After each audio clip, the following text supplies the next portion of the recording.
This conference will now be recorded.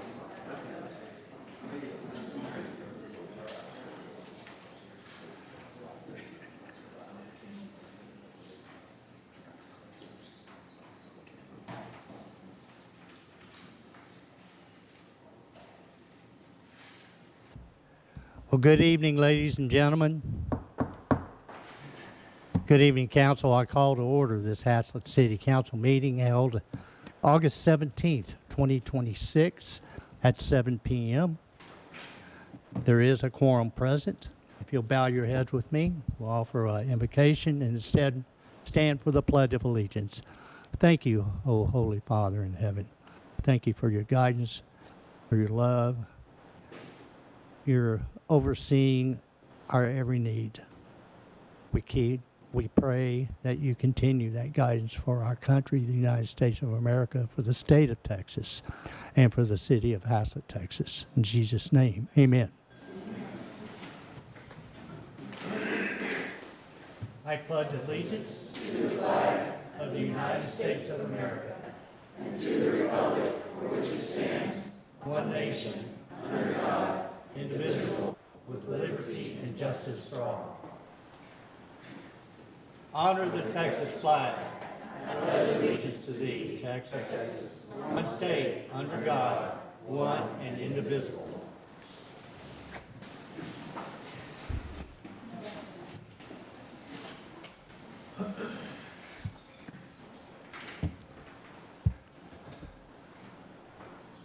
We'll go to item 4. We have nothing for 3. Item 4 says participation and comments. Do we have any speakers for this evening? Yes, sir, we do. The first one will be Kitty Wirtz. Ms. Wirtz.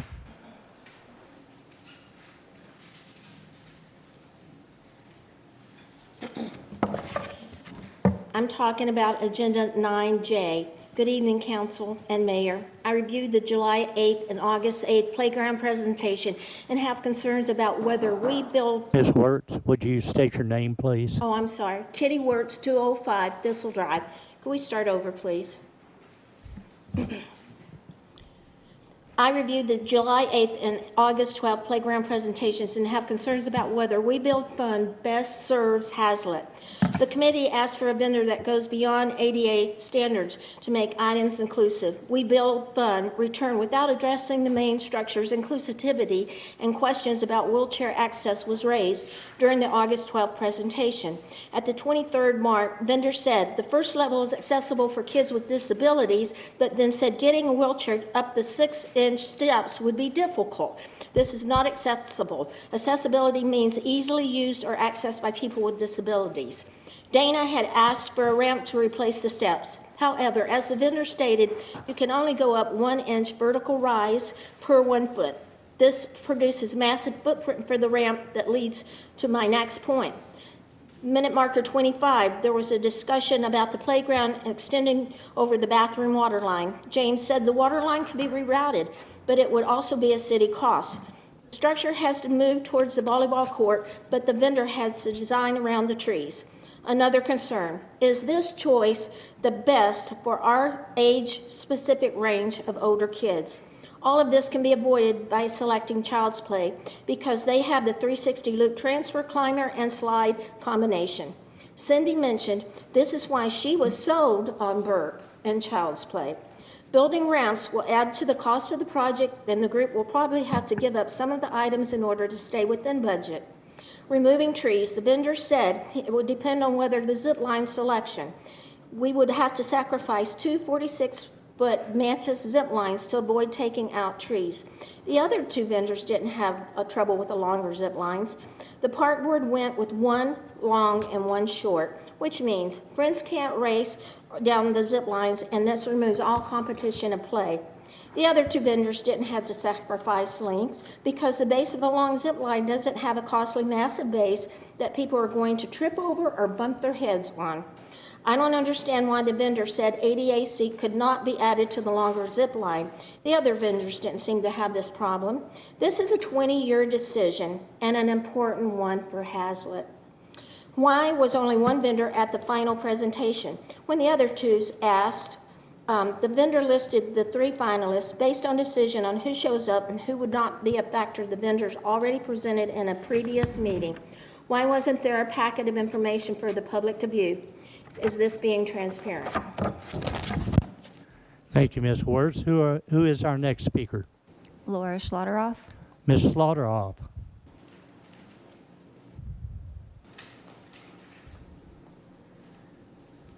Laura Schlotteroff, 1195 Wildston Way. Saying we build fun as a continuation of saying as we build fun is more flexible isn't true, since Lee Park and Play and Child's Play have already been flexible and revised their designs multiple times. Vendors would say that they're flexible just to get the job. Having items for multiple age ranges is a factor, and I do like the hexagon blocks, but I'm not sure of the longevity. Hazlitt Park playground scope was specifically for older children, 7 to 14, Though, since we already have Gamble Park for the younger. The issue has been stated. We've already used We Build Funds products and have had musical parts break at Gamble Park. Why isn't this a red flag for the group?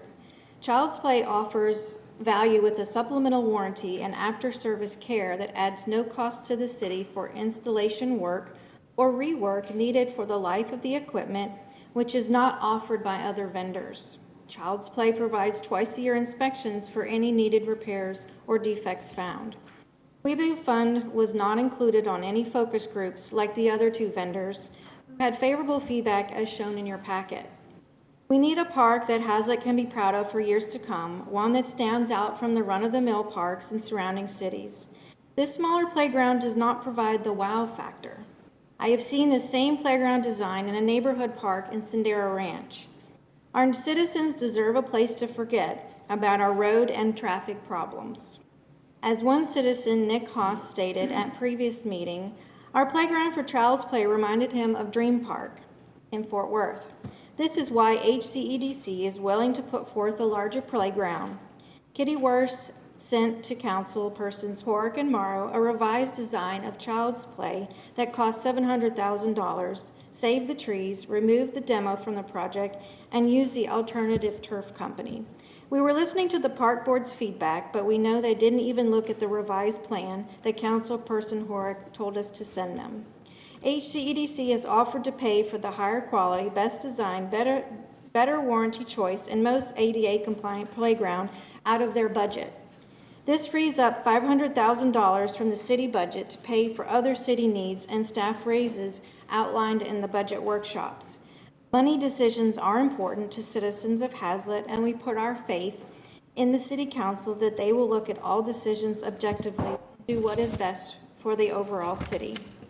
I can't speak for the entire HCDC board, but if council is wanting to use the HCDC money, I'm willing to look at ways to find a solution that gives Hazlitt Park the wow factor, while still being fiscally responsible and keeping the original age group's feedback in mind.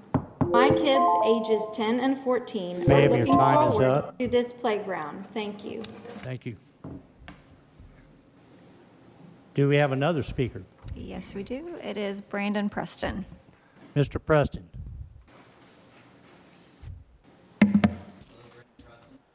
Nettle Lane, and I came up to talk a bit about data centers. I've seen Keller and Westlake a lot in the news. I've seen a lot of bad press on data centers, and to be frank with you, I've seen a lot of outdated information. So I'm going to throw a number at you real quick. The data center on 170, operated by Facebook, uses about 215,000 gallons of water a day. Okay? Modern AI data center with a closed loop system uses 2,500 to 5,000 gallons of water a day. That is akin to 10 to 20 homes or one Chili's restaurant. If you design a data center properly, if you know the questions to ask, they're not this monster in the dark. How do I know this? So first off, I've been in this space for almost 10 years. I've helped design, build, and operate data centers on 3 continents, Singapore, Denmark, and Fort Worth specifically. I've worked for organizations like Meta. I've supplied organizations like Amazon and Google. And I currently partner with some of the largest AI data centers in the entire world, right? We design and build water-efficient systems for them that have no evaporative cooling. Evaporative cooling is the enemy. If a company wanted to come in and have evaporative cooling, I would tell you no. You have what's called non-adiabatic dry cooler systems. You have no evaporation, you have minimal water usage. The water usage actually comes from restrooms and other activities more than the actual cooling systems themselves. When you look at some of the other concerns, yes, there are bad players. There are crypto miners that don't care. They build sites that have loud generators, they have terrible sound attenuation, they have bad water usage, they have all the things that are negative, they're in the press. A lot of those people are the ones that are being sued. But your high-scale, hyperscale colos and your big players like Meta, Google, Amazon, Microsoft, they have moved to properly designed data centers. And if you look at the race, China cannot win superiority in this space. Anybody who does not realize that, I'm not sure what to tell you other than to go study the Chinese history and the Communist Party over there. They are actively working to outpace us and gain superiority. We can't allow that, which means data centers are a must, and they're also a big generator in profit for the cities and towns that they're embedded in. When we look at sound, the sound at the edge of a data center is about 55 to 65 decibels. If you download the Decibel X app on your phone and go to your backyard will be 45 to 65 decibels, depending on if your AC is running, if there's traffic, if there's kids playing, if there's a mower going. And power is honestly one of the things that is the most, you have to discuss the most. And the reason why is you got to understand, can the grid handle it? Can Encore bring it? Or do they need to do what's called behind the meter or BYOP? I'm here to be a resource for anybody interested in understanding how we draw solid data centers to the grid. Very good. Mr. Preston.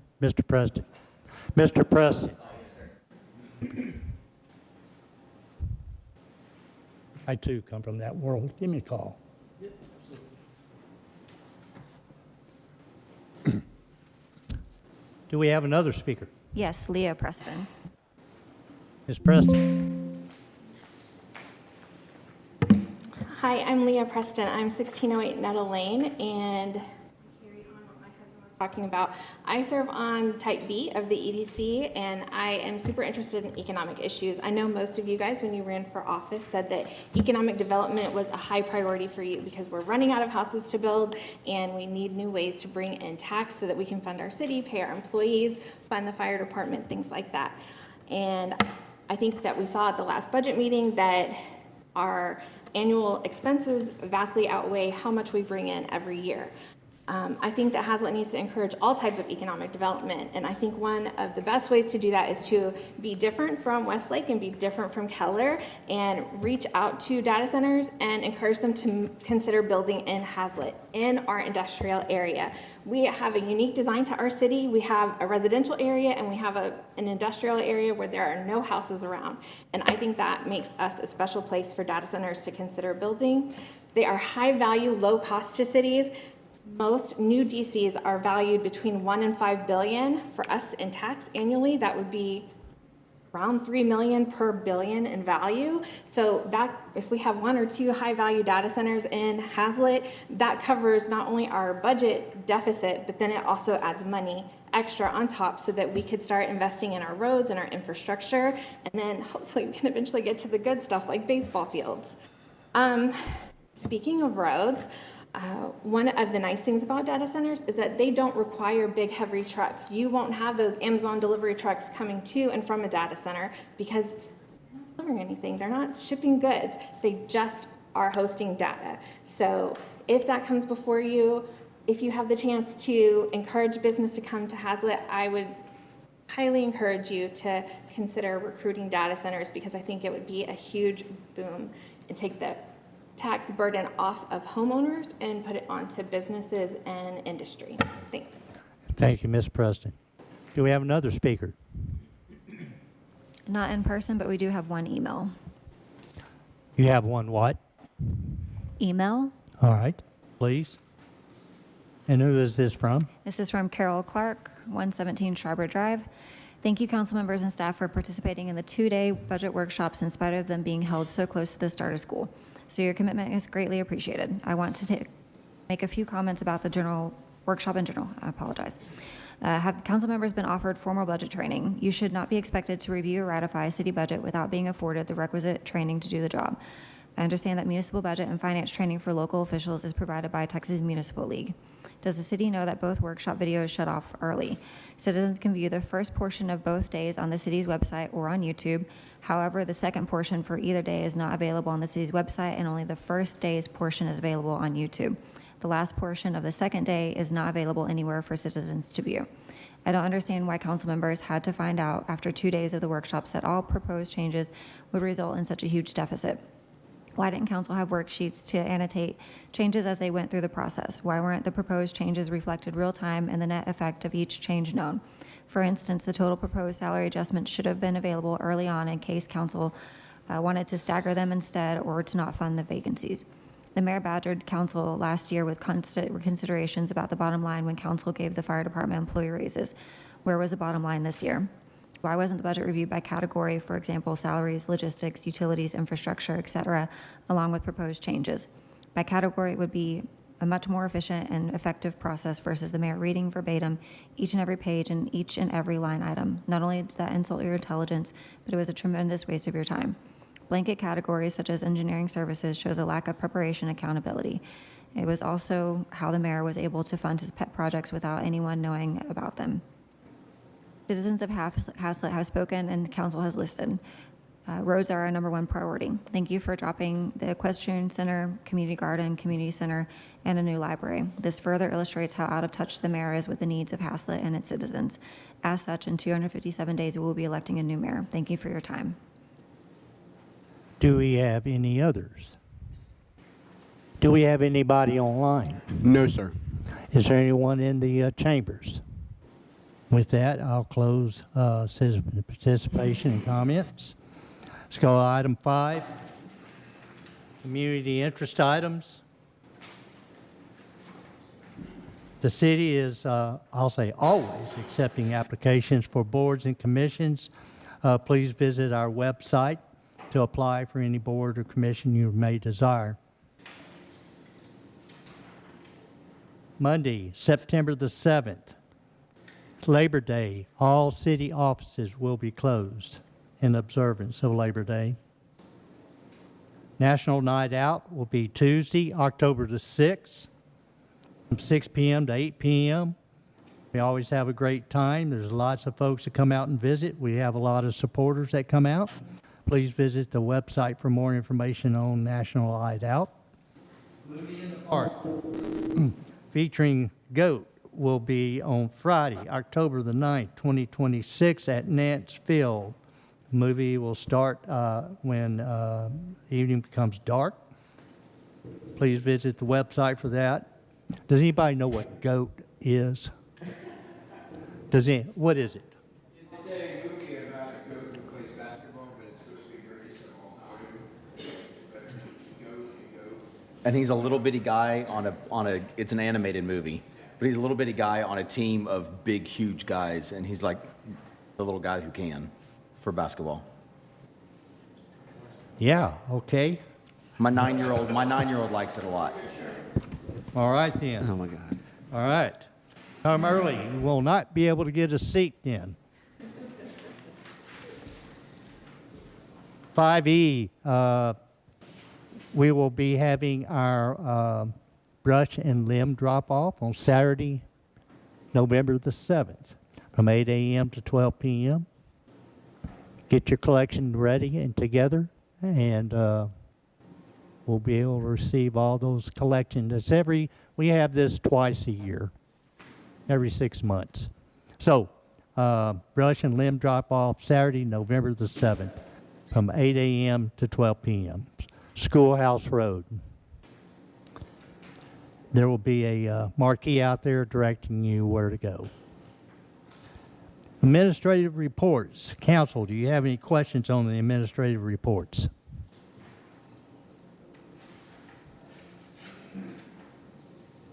All right. Good job, guys. Let's go to updates on active items and projects and event recaps. Mr. Tucker, Good evening, Mayor. you've got and Council. several of them. Yes, So, sir. fire station expansion, Nance Field groundwater remediation, fire station and city hall generator replacement, the 156 pump station improvement, partial public improvements reconstruction on Pask. That'll be Mr. That'll be you. I'll give that one as well. All right. And the Public Works building. And we'll take it from there. Then the last two items are others. Mayor and Council, to start with the fire station expansion, this is just some just updated photos. Really, they're still doing interior finish out. I believe it's been wired for network. Yes, sir. Please start out and tell them about the mold remediation. We got a clean bill of health. Tell them about that, just short. Well, that would all. I mean, they did the mold remediation. We gave an update on that last time, and then they've provided us a report saying that's all been addressed and handled and no longer a concern. So. Good. Thank you. So as you can see from these photos, they're doing lots of interior work. I mean, there's carpeting there, there's networking going on. There's also staining of cabinets next there. Things like fire extinguishers getting installed, flooring for the office space there. And also on the outside, they're starting to do fencing. So a section of that is on the on one of the walls that goes on the north property line, and also the gated area for the sheriff's office where they will park. So all that's starting to come together. It's a lot of finish up. The next item on here is Nance Field. That project is pretty much concluded. We did the walkthrough the other day. We found some very minor things. There was in the joints, we required them to go back and pull that material out and replace the joints. It just didn't get a good seal, so they've already completed that work. So we will do a punch list kind of walkthrough just to make sure that that's all good. But besides that and a couple other minor things, that project has been concluded, and we will no longer give an update unless it's requested. If you can go back one slide. Also, if you can, there we go. If you notice here, we did move that dumpster. It's now behind that cell phone tower, so it does get it out of public view. It added at least 2 extra parking spaces when they did that. So that's been completed and moved as well. Next one. And here's just a couple other shots. The grass, we've pretty much gotten most of that established. A little bit of it has some overwatering, so they've backed off on that. But for the most part, they've gotten grass to take hold and grow. So. Next item. For groundwater remediation and the driveway reconstruction in the Maxwell Circle area, there's not much to look at here. This is a driveway they've removed, and they're working on putting those back in. So they're getting the concrete work done first, setting any of those drainage cans, make sure they're on the right elevation, and then they'll be doing some of the ditch work and hopefully getting out of there as soon as possible. The first water mitigation component has been completed. They're still watering that grass to get that growing, but that did and has continued to reduce the water. There's no water visible in the ditches, and they also fixed, the local water company there fixed 2 small minor leaks that were contributing, so all that area has dried out and is back to what it was prior to our construction. Next, this is just another angle there. There's one completed driveway. That little area in front is the required transition to the road, but as you can see, they're doing clean, good work, and it's moving right along. Again, on the fire station generators, there's not been any major progress there. They've done all the utility locates where you're having one issue with the gas line. We're just waiting to get it located. It was marked clear, but we know obviously there's one there. So once they get that, they can continue with boring. This week they had equipment delivered and they're starting to dig out that pad. As you can see in the orange, that's going to be the new footprint of it. And so they'll be doing lots of work on that, getting the base ready and then getting conduits installed. So it's moving along. It's just this is the very beginning. Next item. So this is a picture of what isn't there. This is a picture of where there used to be a ground storage tank, and now it's no longer there. That was taken down as part of what we presented as what they're doing in this first phase. So they've already mobilized. They've put temporary fencing around the whole site. It's a little hard to see from that photo, but there is fencing that meets standards for the state to go around the whole site, and they've removed the majority of the existing fencing. And that demo of that tank is now complete, and that's being hauled off. The next step is they're going to start removing quite a bit of dirt. They have found some local places to deposit that, so that should make that go quick. And this is just another angle there showing most of that fencing being pulled up. That's what they were doing today. Next slide, if you will. Oh, yes, sir. The other tank that's there now, is that one pretty new? Is that one will that need to be replaced? With the last renovation of that pump station, it will stay for now. It's a tank in really good condition. Like I said, I'd say it's probably roughly 10 years, maybe more, but it is still definitely in its usable lifespan. We've not even done any major work on it. The previous tank we had to take out prematurely. It was having a roof cave-in issue, and we had to remove it for sanitary defect. But it was here before I started even, so it's greater than 20 years. The other one you took out was 500,000, right? It was 250, I believe, nominally. It was 213, I think, or somewhere in that range. How much is this one in the picture?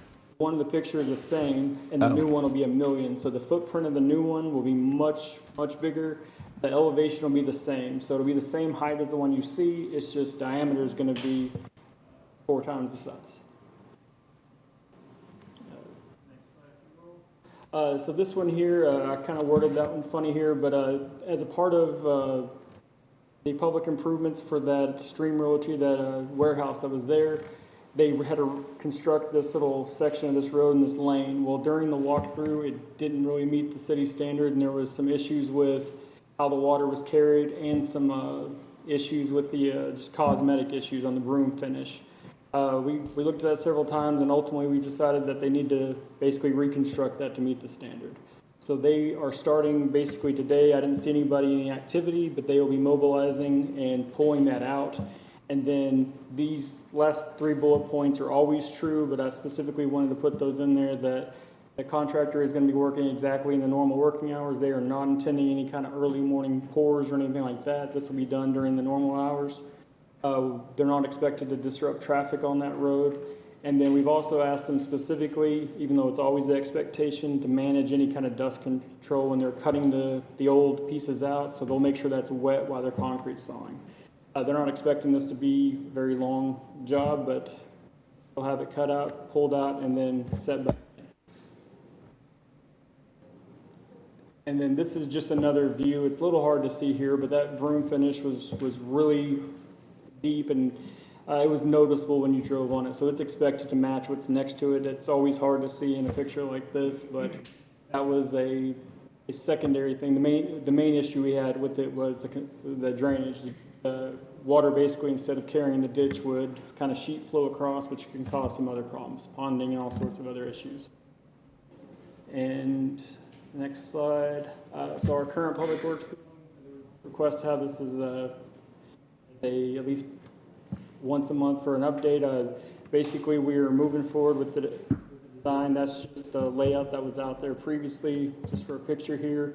The most notable progress is we're meeting with an architect to go over the floor plan and things like that, and that's this week. That's tomorrow, actually. So we're moving forward on that, and At the same time, while we're doing that, engineering is doing grading and planning for that, so all the site civil stuff is moving forward. And this one here, Mayor, did you have somebody else giving an update for this one, for this item here? I don't mind giving the update that I was given by Katrina if you want, unless you, okay, like I said, I don't have a lot of background. I asked Katrina just to give me a rundown. This is probably more information than she wanted me to include, but I believe what I heard from her is that the current budget for it wasn't really adequate, given that we have more volunteers than we have previously. They don't have a date tied down to it, so the expectation is this will happen in the following budget year, and she was expecting one around April is what her suggestion was, but she would need, you know, at some point a date to be decided so they can move forward on planning. And here there was a few options for locations, and she had some prices in there, but those are all kind of premature. But I believe she said the budget in the coming year would be sufficient for it. But that was, from what I understand, all the updates she had, unless somebody has something to add. Very good. I believe that's the last item I had. Yeah, and that's somebody else's here. All right. Mr. Anderson, tell us about the Avondale-Hassett Road, Hassett Parkway, and grade separation. Thank you, Mayor, Council. If you could go to the PowerPoint, single PowerPoint schedule. We've got a schedule here. This is the hot off the press from TxDOT as of last Tuesday. This is from Mr. Corderi over at TxDOT. What you see before you is a tentative high-level schedule for the Hassett Parkway project that includes a section for the short bridge as well as the long bridge. You'll see down at the bottom there is information provided just because they put it all together, I suspect for a single presentation, regarding the 170 improvement project as well. So high level, in 2026, we're into Q3, I guess it would be. They anticipate spending the rest of this year trying to identify all the funding parameters for the short bridge, while they look at the federal government looks at the Chrissy grant application for the long bridge. Kimley Horn is under contract as of 8/11, looks like, and they had a kickoff meeting with TxDOT on Thursday. So they are in the process of reaching out to us to schedule a meeting, talk about city responsibility in the project sometime this month. That date has not been solidified yet, but we'll make sure everybody knows when that meeting is set to occur. See in blue there that design, right-of-way, and utilities will begin, I guess, later this month, as they are, as I said, under contract with Kimley Horn. One thing that you'll note on this is there is no breakout for the at-grade Hassett Park improvements. They're planning for this to be one large project, and we'll kind of walk through this in two sections. I'll walk you through the top schedule there for the short bridge. So according to that schedule, they would design, acquire any additional right-of-way or verify right-of-way and or easements, and deal with utilities beginning third quarter of 26. And that exercise is expected to continue through the midpoint of calendar year 28. And then at that point, looks like a 2-year construction project is programmed for the short bridge option. The long bridge, which would be in blue, similar funding, basically, or trying to await funding or possible award of the Chrissy grant, is anticipated by the end of calendar year 26. The design, right-of-way, and utility design, relocation, and acquisition process would extend through calendar year 29. And then a 3-year construction project would be anticipated through 2033, beginning in 2030. So, and I won't go into 170 because that's not on the agenda, but was provided to me by Mr. Cordair. He asked me to present that to you, and like I said, we'll get a lot more detailed schedules as Kimley Horn and TxDOT work through over the next month and a half or so, and we will make sure to come back with that schedule. We've got items proposed in this year's budget to account for program management as well as line items for dealing with easements and utilities. Those things will begin to take shape over the next 3 to 6 months as we continue to work with them and sort out what the responsibilities of the city. We'll have regular updates for you as this thing moves forward, but I thought that this would be pretty important for everybody to see. This is the latest and greatest that we have on the project. Any questions? Yes, sir. Yes, sir. So did you say that if the long bridge did not get approved and we were doing the short bridge, that Haslett Parkway and the short bridge were all one project? That's what they're proposing. That's what we're yes, sir. proposing?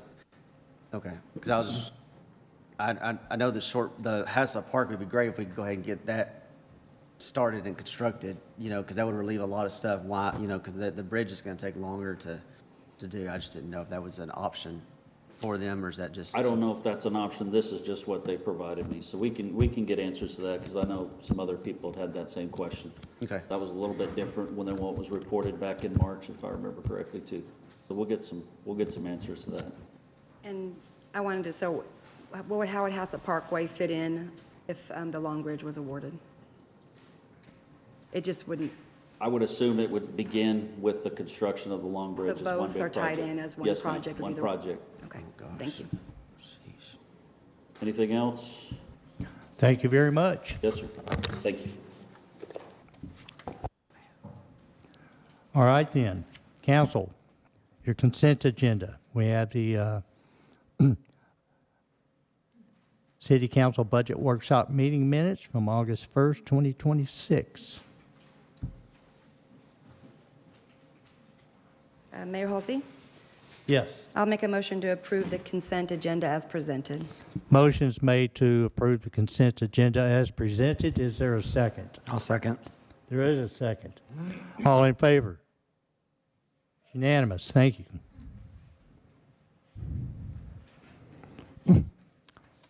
Item 9, public hearings, ordinances, resolutions, and action items. Our first item, 9A, hold a public hearing to receive citizen comments regarding the proposed municipal property tax rate of $0.361379 per $100 valuation for fiscal year October 1, 2026 to September 30, 2027.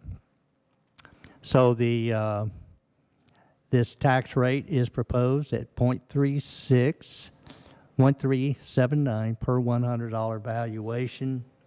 That would effectively raise your property taxes that you're paying now. It would increase by $109.87 per year on a $500,000 home. So, at this point, at 7:37, I open the public hearing. Is there anyone in the chambers that'd like to speak to this item, pro or con? We do have a request from Kitty Wirtz. Okay, just a minute. Anybody in the chambers? All right.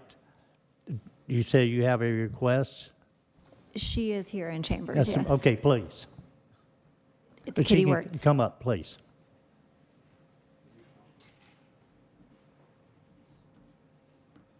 Kitty Works, 205 Thistle Drive. Hello, good evening, council and mayor. I want to thank city council and the staff for the hard work during this budget season. It had to be extremely difficult to put in the long hours you endured to go through this very important exercise in allocating the budget monies. Mayor Rolsey did his best to make it more complicated and very drawn-out process. The city council had been provided the salary survey, which was ordered in January in advance of the meeting. This would have had time to review the data and have been better informed for the rates of each position. They could have also had private meetings with Mr. Ashton and been more informed with performance-based decisions. Instead, they were hit cold with the data and had to make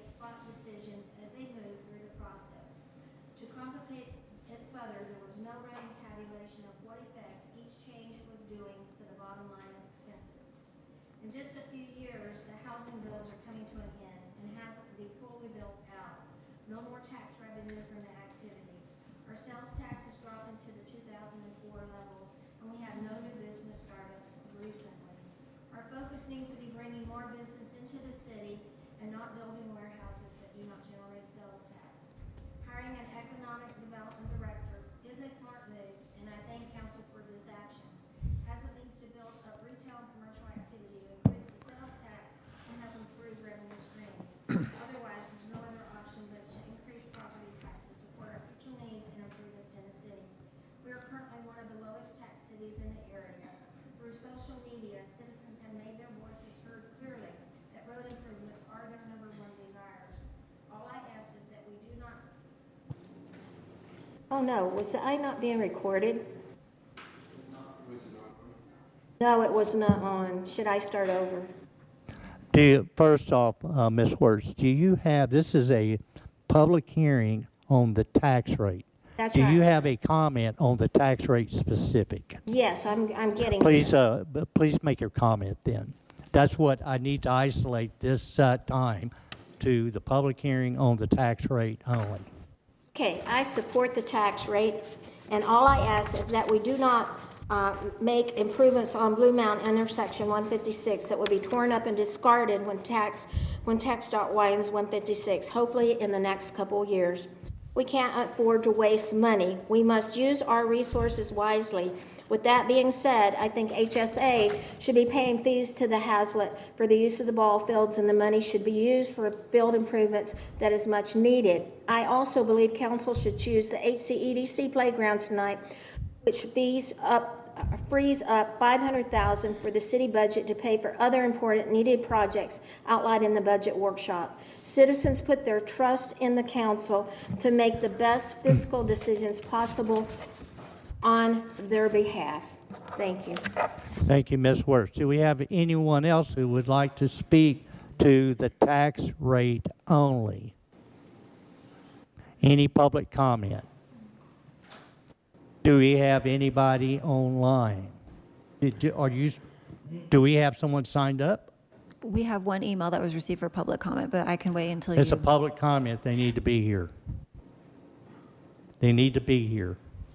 Their email, it says agenda item 9A remarks. Is that true, Mr. Page?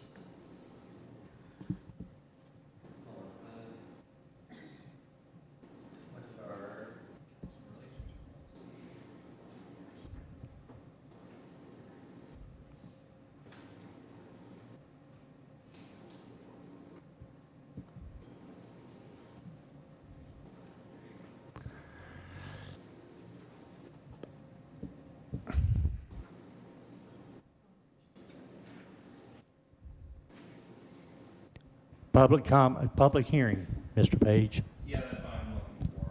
Trying to find our conservation policy that was just updated. Mr. Mayor, she could have already read this letter by now. Can she just read it? Excuse me, sir. We have there's a protocol here. It is a public hearing, and we'll maintain that protocol until Mr. Page advises otherwise. If you can't find us, just let us know, and then we'll go with the chair's ruling.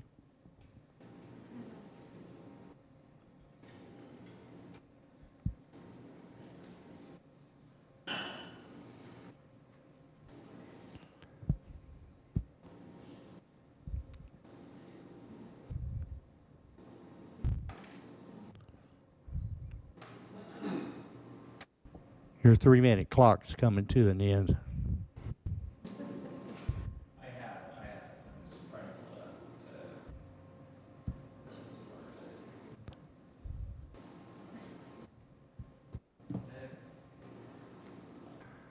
Can you do a word search? So, public hearing protocol. Applicant or appellant, authorized to speak first. Mayor determines. Turn your mic on, please.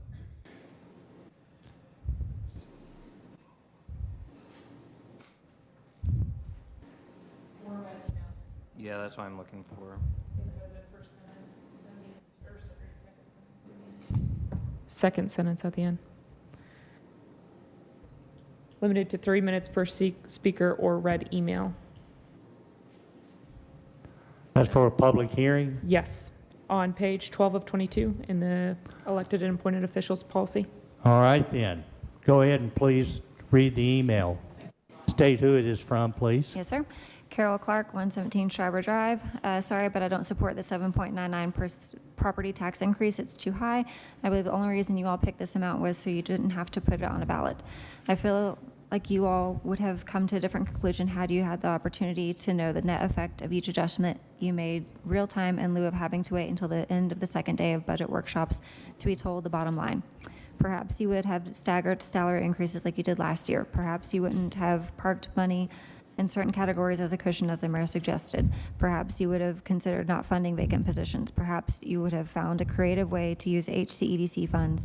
Perhaps you would have made HSA fund the fixes to the ball field since they created the need for them. Perhaps you would have scaled back the Parks Board funds. Revenue from building new homes is drying up rapidly. No new retail businesses are projected to come into Haslett. As such, Excuse me, I must ask, with regard, this is pro or con on this tax rate? I'm talking, you're talking about HCDC and ballparks and things like that. What is the, Ms. Clark's stance on the proposed tax rate? it was the very first thing it said she does not support. Does not support. Very good, thank you. May I continue? Does it pertain to the tax rate? It needs to be explicit to the tax rate. I feel it does, talks about revenue and. Yes. Does it pertain to the tax rate? We did allow the other comment, so. Does it pertain to the tax rate? I have announced this several different times, not trying to be mean. It's just that we need to respect what this protocol here is on the public hearing of the tax rate. Mr. Mayor, the letter's in front of you. If you would like to read it while she's reading, it's right here in front of you. You have a copy of it. Okay, great. Then, Yes, I think the. you know what? The last paragraph should Can be you read. finish up in just a few seconds? There's Please. 1.5 paragraphs left, which are very short. Good, go ahead. Hiring an economic development coordinator who has planning experience is a great step towards solving the problem. Consider eliminating this separate planning position, although instead of filling both positions in order to save money. Evaluate creating a city engineer position in-house in lieu of contracting the work out. Although I applaud your forward-thinking changes during the 2027 budget process, consider cutting back on some of them until you can ensure revenue coming in will offset the cost going out. Thank you for your time. All right then. Do we have any other speaker cards signed up for public speaking? And Mayor. Excuse me. Not for this item. Do anybody in the chamber? Mayor, Excuse me, madam. I'm trying to ask you a Excuse me, question. madam. Do we have anybody online? No, sir. All right. Yes, ma'am. Just to clear it up, per the elected officials policy, it does not have to be a pro or con statement. They get 3 minutes to pretty much say their piece. and This speak is on a the topic. public hearing. Yes, and and this is the public. agenda item, and I'm stating, as the chair of this public hearing, is very black and white, is on this item. Unfortunately, per the public hearing Thank protocol. you very much. And they are giving can't- their opinions on why they are Thank you saying very they're much. for or against. can't If just we cut off can, and- if we can move on with our business. You can't just. be We've rude. had our public hearing. But Is there clearing it up- anyone else who would Mayor, like to you're being speak? disrespectful. Is there anyone else that would like to speak? So there's none in the chambers. just so we There can- is Miss- none online. Madam, you're out of order. Mr. Please. Mayor, you need to let her No, you're out of speak. order. You are out of order. No, If we unfortunately, would move Mayor, on, I close this unfortunately- public hearing. Mayor, Item 9B, discuss, consider, and act on the ordinance Mayor. adopting the budget for fiscal year October 1, 2026 to September 30, 2027. Do we need to bring our This lawyer in on this budget one? will raise more total property taxes than last year's budget by an amount of $732,484, which is 11.84% increase from last year's budget. The property tax revenue will be raised from new property added to the tax roll this year is $459,275. All right, council. Mr. Mayor, Yes, sir. may we consult our lawyer, please? So for public hearings, I would not recommend prohibiting people from speaking on or detailing their item beyond a pro and con. If they want to speak on, if they want to say they're in favor of it and then give 3 minutes of reasons why, or if they want to say they're for or against it and then speak 3 minutes on something that's completely unrelated, it's not in our best interest to start dictating what they can and cannot say during their 3 minutes.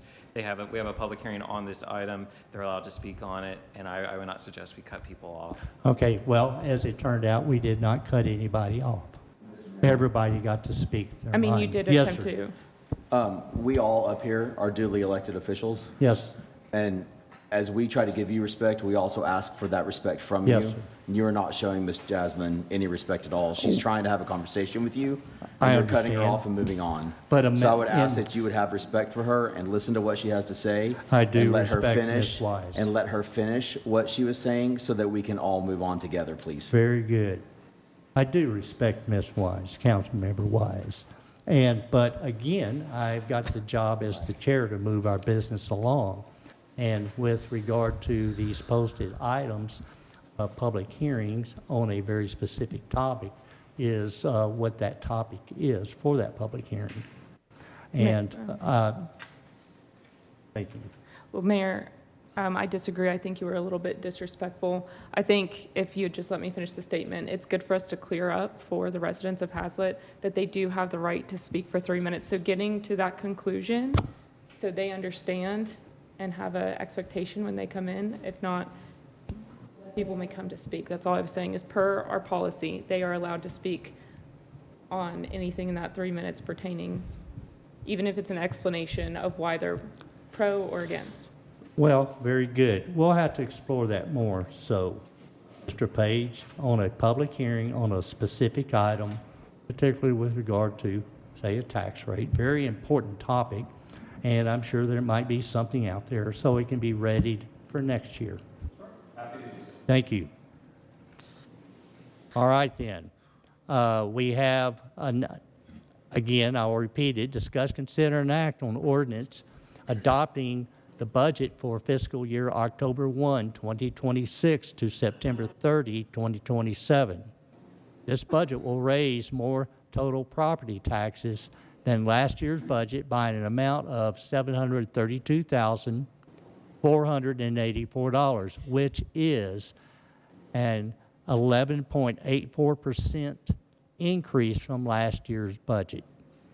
The total property tax revenue to be raised from the new property added to the tax roll this year is $459,275. Council, yours.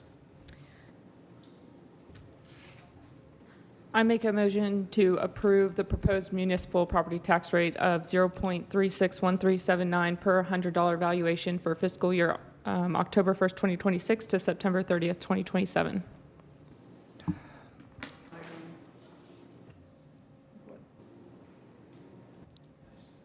You have got to, we're on 9B, madam. 9B. We have to adopt the budget, and then after you adopt the budget, we'll go to 9C, which is ratifying the Avalon property tax. So the first item, 9A, was just a public So hearing on that property tax.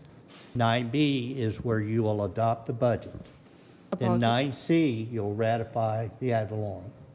So we're on 9B. Apologies. I make a motion to approve ordinance XXX 2026, adopting the budget for fiscal year October 1st, 2026 to September 30th, 2027. Motion is made to adopt the budget as presented for the budget for the fiscal year October 1, 2026 to September 30, 2027. Is there a second? Yes, Mayor, I'll second that. Is there any discussion? All in favor? No, hold on, just a reminder that this has to be a record vote, so each person. I get it. I understand that. Okay. Thank you. All in favor? If, follow my lead, please. We'll go to the record vote. All in favor? All right. So we'll do a roll call vote. Looks like it's 5-0 right now. So Mayor Pro Tem, your vote. Aye. Councilman Gilbert. Aye. Councilman Wise. Aye. Councilman Carruthers. Aye. Councilman Hort. Aye. It's 5 ayes. Motion passes unanimously. 9C, discuss and consider and act on an ordinance ratifying Avalon property tax revenue and tax rate reflected in the adopted fiscal year October 1, 2026 to the September 30, 2027 annual budget. This tax rate will raise more taxes for maintenance and operations than last year's tax rate. The tax rate will effectively be raised by 7.99% and will raise taxes for maintenance and operations on a $100,000 home by approximately $24.30 annually.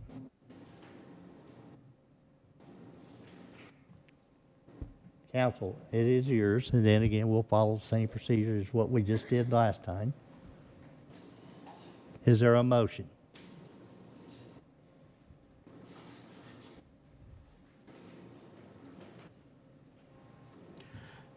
Mr. Mayor, I'll make the motion Please.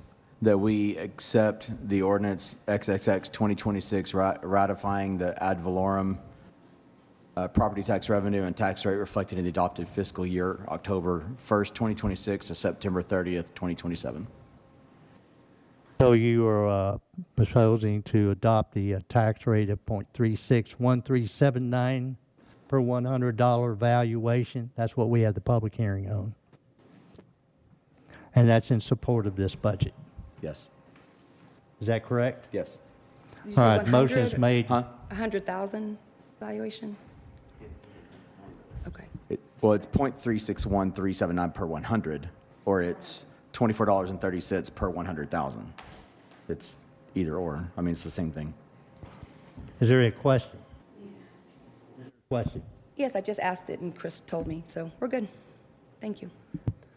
So Councilman Carruthers makes the motion to ratify the Avalon property tax being $0.361379 per $100 valuation. Support up to fund the adopted fiscal year October 1, 2026 to September 30, 2027 annual budget. Is there a second? Yes, Mayor, I'll second that. There is a second. Yeah. All in favor? Mayor, may we discuss, before we take a vote? Yes. Is there any discussion? I asked. Yes, thank you. I just wanted one comment with this. I was present during the first budget workshop. Our obligations, I couldn't make the second one. I know there's been some discussions out of social media and all about some of the increases that we're doing for this particular budget. One thing I will say in regards to salary structures, that last year's budget, we had departmental heads go out, do salary surveys. Those were never presented to city council members, but we did increase fire department last year to get them up where they're competitive around the area. This year, Ms. Babcock, we hired an outside firm to do salary surveys amongst area cities.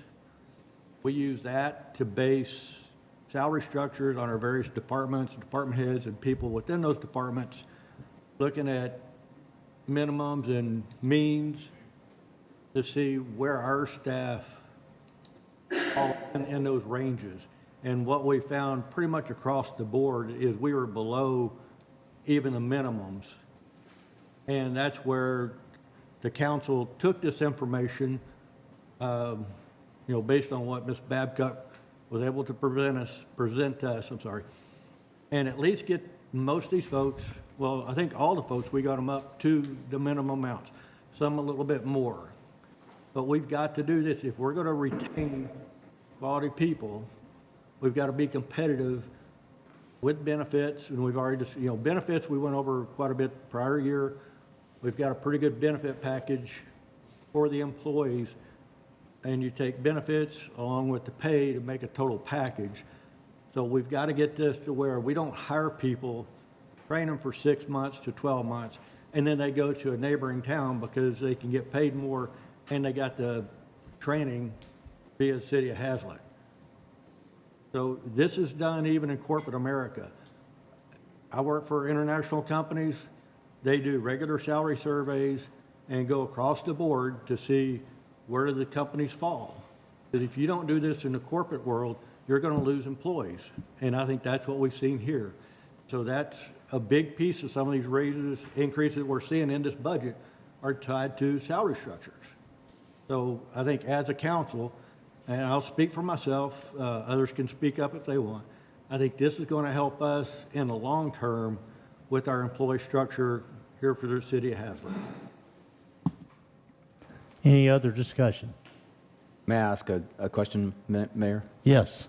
Marcy, at the budget workshop, you compared our fixed costs to property taxes versus capital outlays and that sort of thing. Did you say that most of our, or all of our fixed costs are covered by the property tax? In this current budget, yes, they are. Okay. So we're not drawing from reserves to do our fixed costs? Not for the M&O, no. Thank you. Mayor, I just wanted to add on that I'm really excited about the road projects that were put into the budget and getting some, hopefully, relief done by getting those started as well. Very good. Any other comments? All right, motion's been made and seconded. And we'll follow up with a roll call vote, but all in favor? Okay, it's unanimous. Mayor Pro Tem. Aye. Councilman Gilbert. Councilman Wise. Aye. Councilman Carruthers. Aye. Councilman Hort. Aye. It's unanimous. Thank you, council. 9D. Mayor Halsey, or, sorry, before you, I have a quick question. Yes, ma'am. If it's appropriate, I would like to request that possibly 9J be moved up to the agenda since there are several members from the public that are here and interested in that discussion. It'd be helpful to accommodate them if possible.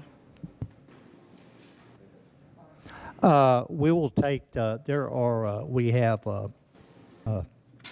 I appreciate that, and, but we have development concerns out here. They're patiently waiting, and we would like to take them first.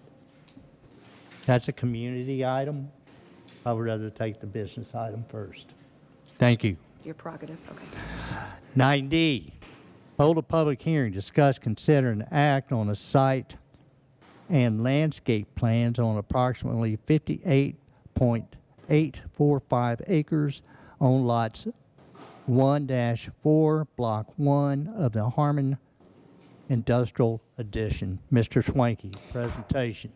Mayor Halsey and members of the council, as the mayor mentioned, this is a 58-acre tract of a total tract that has right around 67 acres in it. Another tract at the southeast corner and 2 along 35.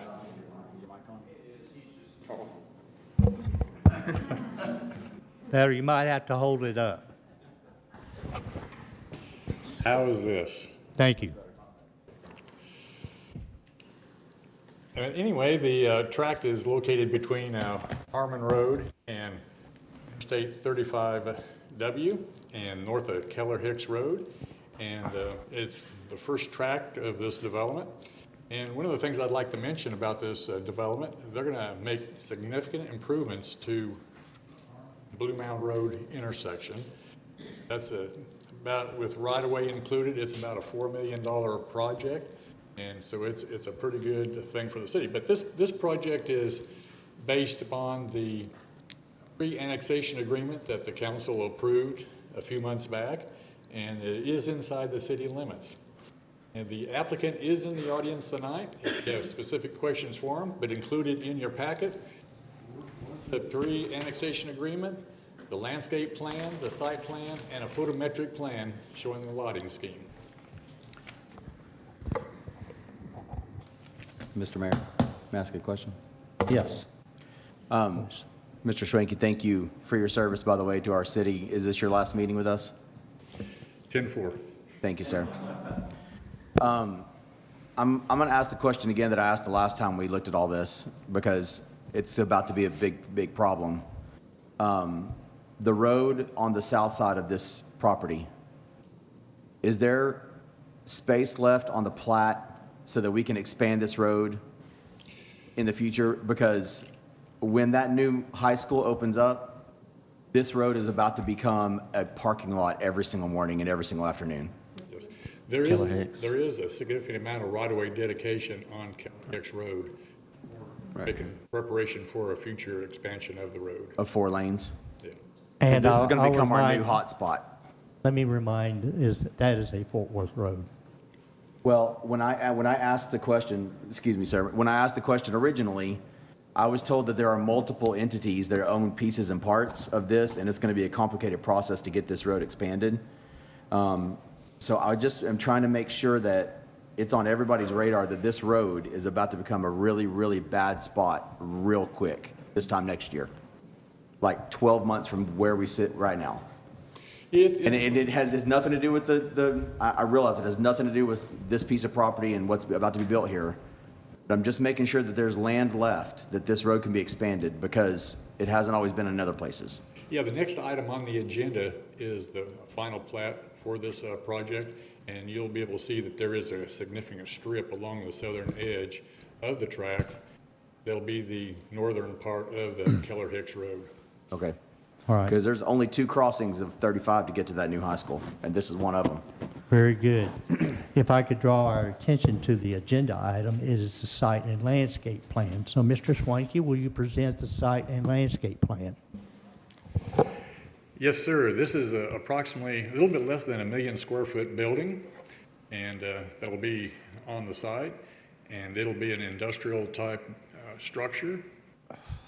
And like I said, there's landscaping that's going to be provided on all quadrants of it. There are 2 detention ponds, one on the southeast corner and one on the northwest corner. And also, as you look at the site plan on the north, there's a line that sort of goes diagonal. But anyway, on the north side of that line is where the road is going to be, as it swings from Harmon down to existing Harmon, takes out the 90-degree elbows in that road, make it a smooth transition. Having said that, this site plan meets the pre-annexation agreement standards, and the applicant is in the audience tonight. And the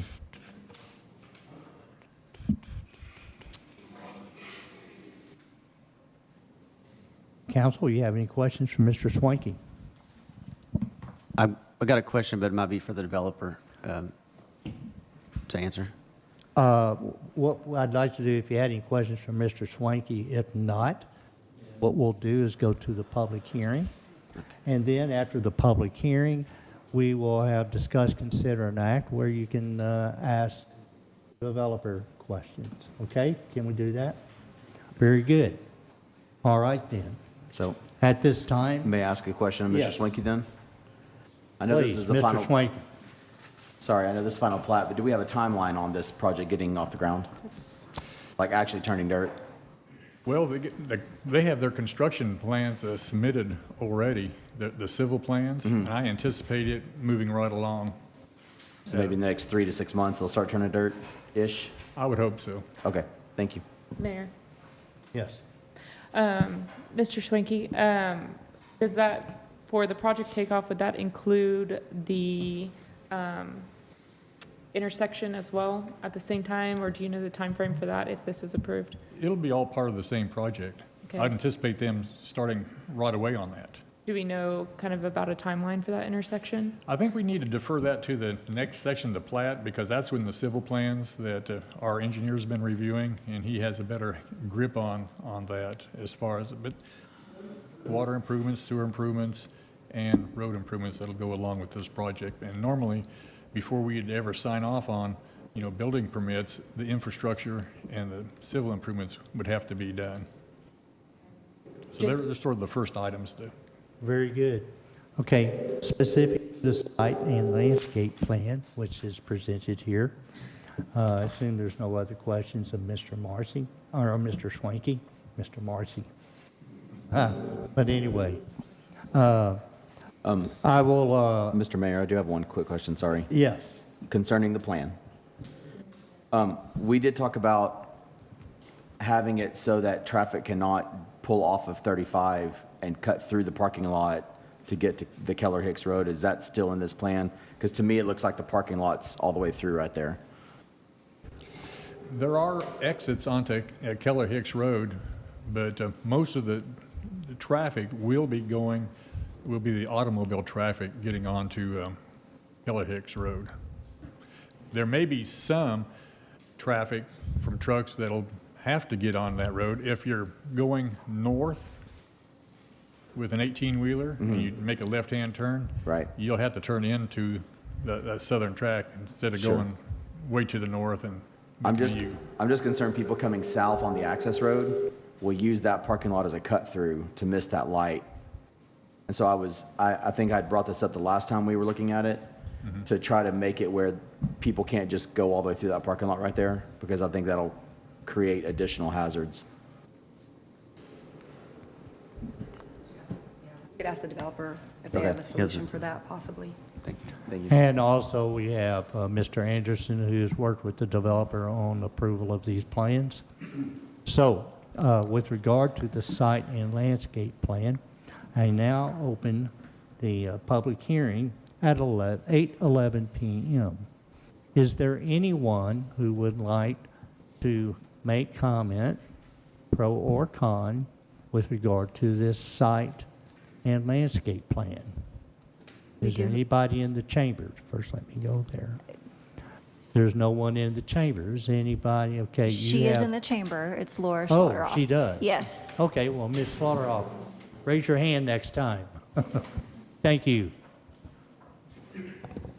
Just waiting to be addressed, that's all. Laura Slaughterhoff, 1195 Wild Center Way. When the Harmon Hicks project first came up last year, earlier this year, I spoke with Bob Rice, the developer, about saving the tree line on the hill. These plans do not show any trees being saved. I don't see anything being saved between the new detention pond and the S-curve in the road. I don't see anything being saved under the power lines or along the border with the Toyota dealership along the pipeline easement. Is there anything to save, is my question. Once trees are gone, they are gone, and it takes years to grow new ones. This is page L1.0 of the plans. I'd be willing to walk the property myself with Bob Rice.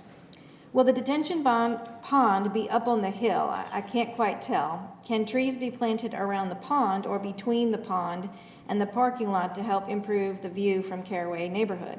Perhaps Mr. Rice can address these questions. And lastly, please exclude data centers from this site plan. I have been following the Westlake Data Center on social and then in the news, and I don't want us to be in the same situation. Please look into excluding data centers from Hazlet, including planned developments, industrial, and commercial zoning. I don't want to live next to a data center. The city built neighborhoods in East Hazlet. Please protect them. Thank you. Do we have any other speakers? Thank you, Ms. Slaughterhoff. Do we have any other speakers? No, sir. Do we have anybody online? No, sir. All right. Given we have no speakers in the audience, we have none signed up, and we have none online, I'll close this public hearing. Can we look at the landscape plan? We haven't even seen Excuse it. me, I'll close this public hearing at 8:13 p.m. And your question? We were looking at the site plan. You've been asking us if we could review the landscape plan. Can we look at the landscape plan to review it? We've not even seen it yet, and you keep asking us about it. Mr. Schwanke? You gotta, You just click on the link and we can look at the PDF. It's not. Oh, you threw, oh, well, did you conclude your presentation? Absolutely. We can look at the landscape plan. It's Yeah, a well, part of the please, application. Please present the council the landscape plan.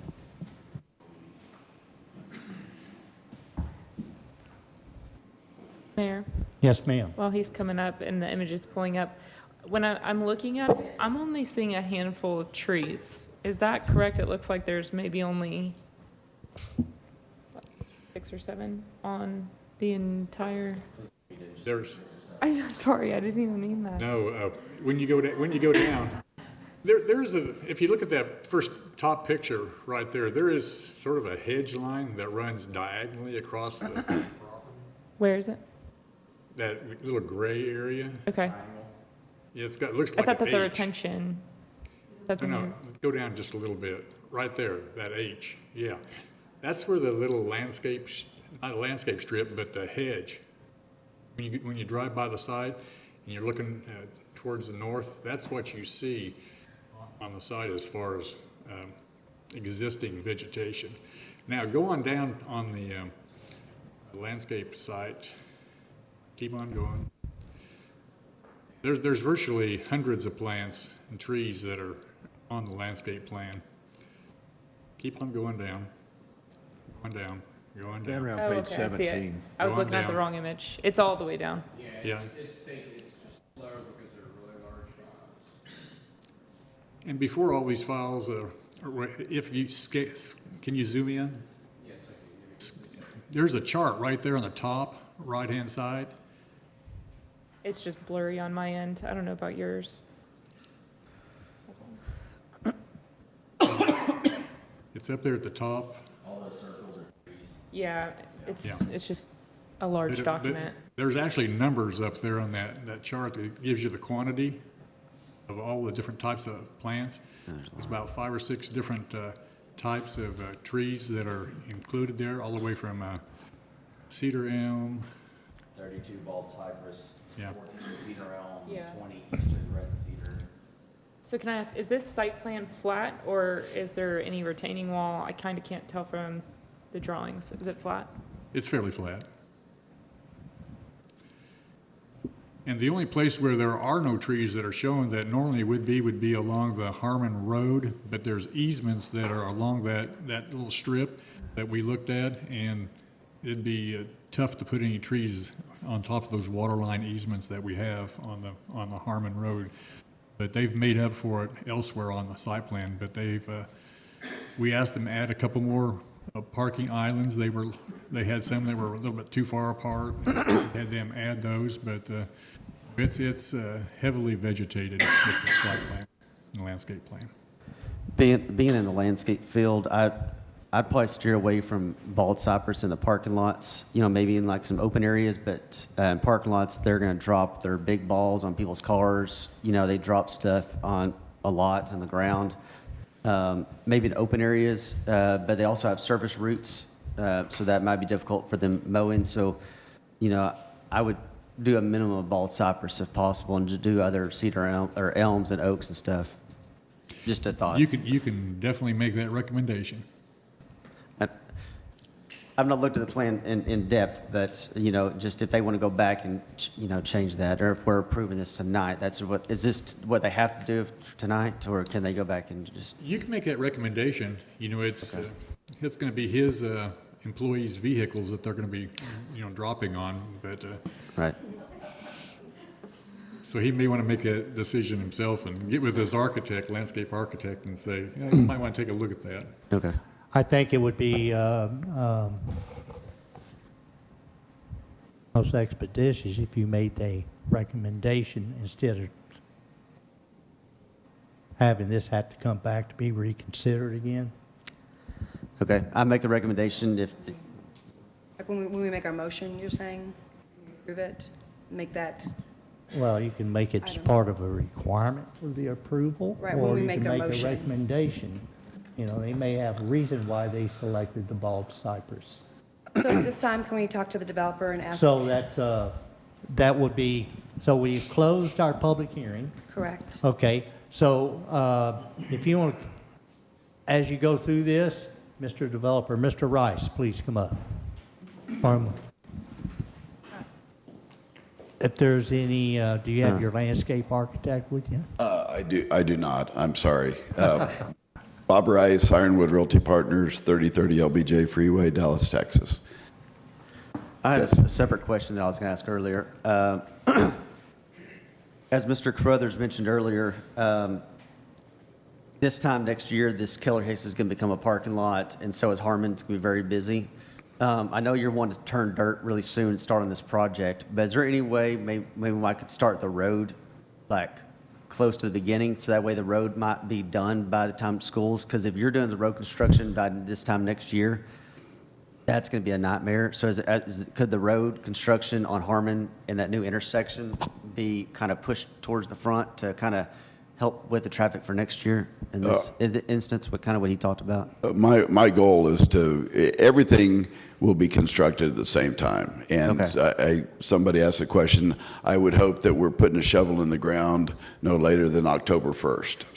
Okay. And so right now we have 3 sets of plans. The site civil, we have the public infrastructure, and we have the road plans. So the road plans are lagging behind the other 2 just a little bit, just because of the complexity of that. But listen, it makes sense for me. I mean, per our agreement, we have like 4 years to build.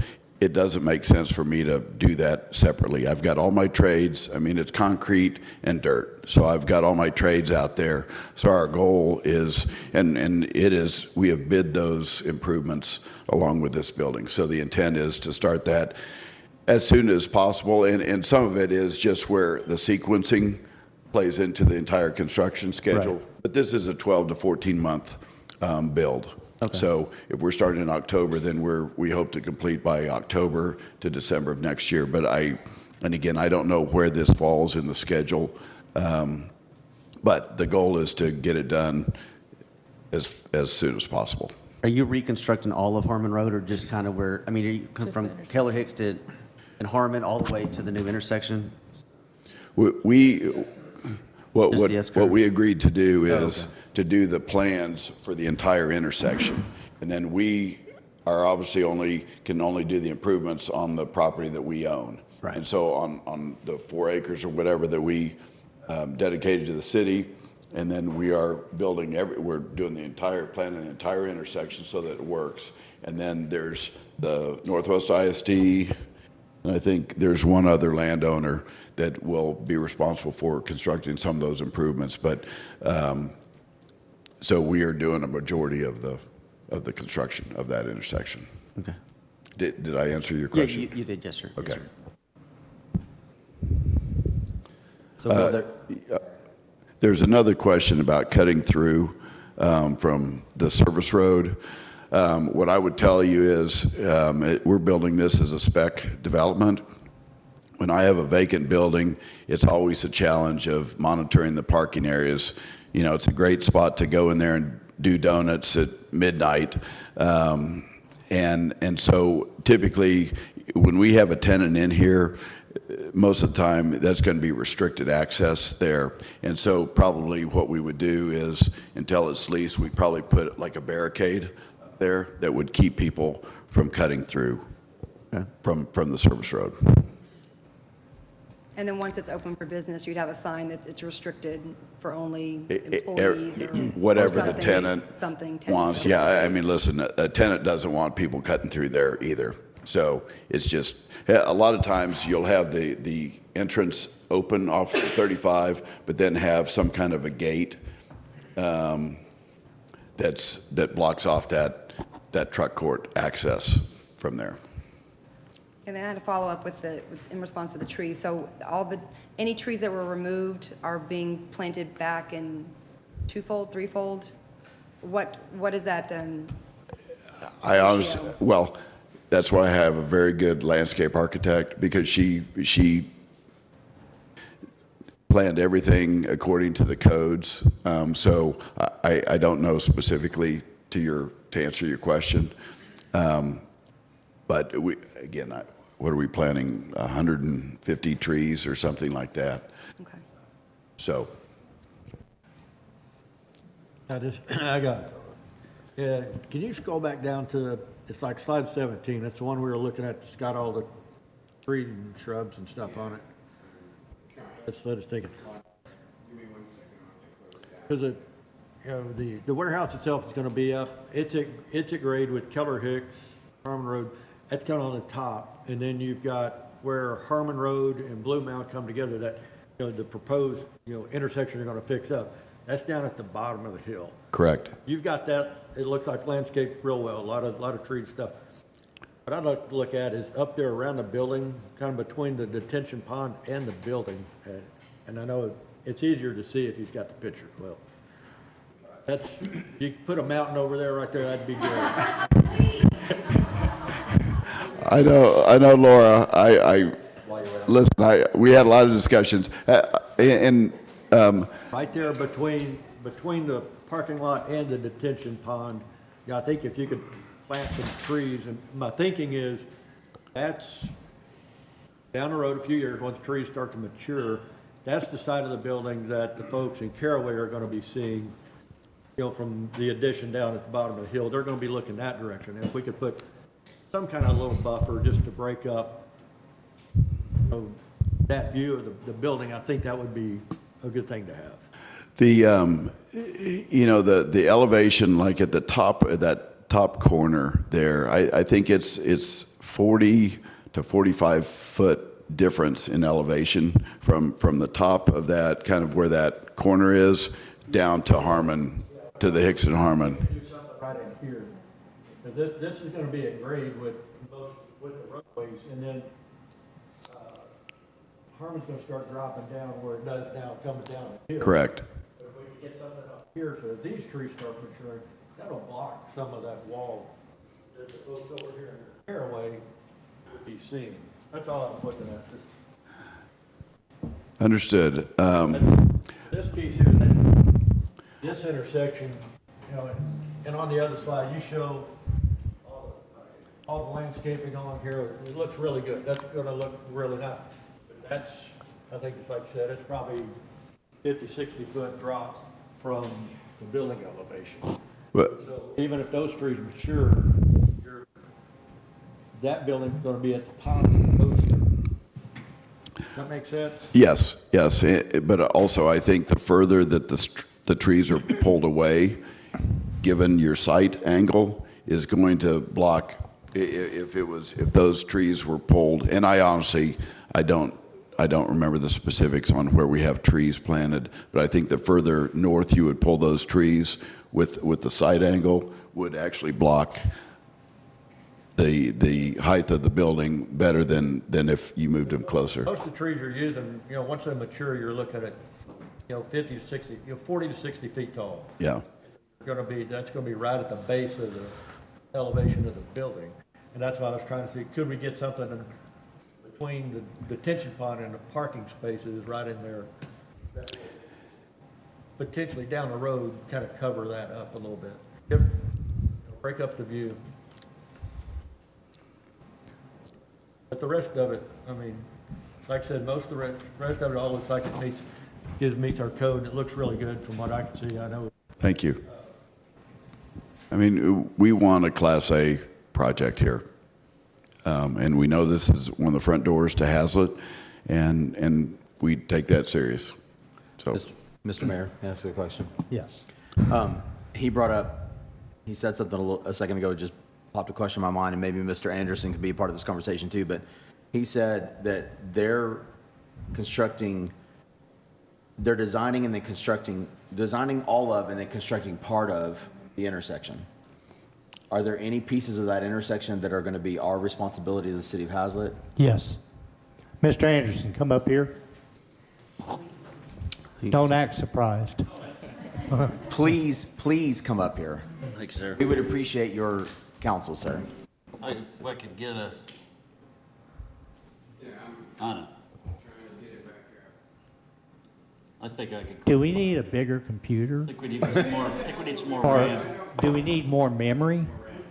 So we may need to add more memory, but what really help is if when these things are submitted in, if they're submitted in as compressed files instead of these huge files, because a 482-page document, it's huge. And so trying to What would through it help if these were given this one item all the files were on a thumb drive?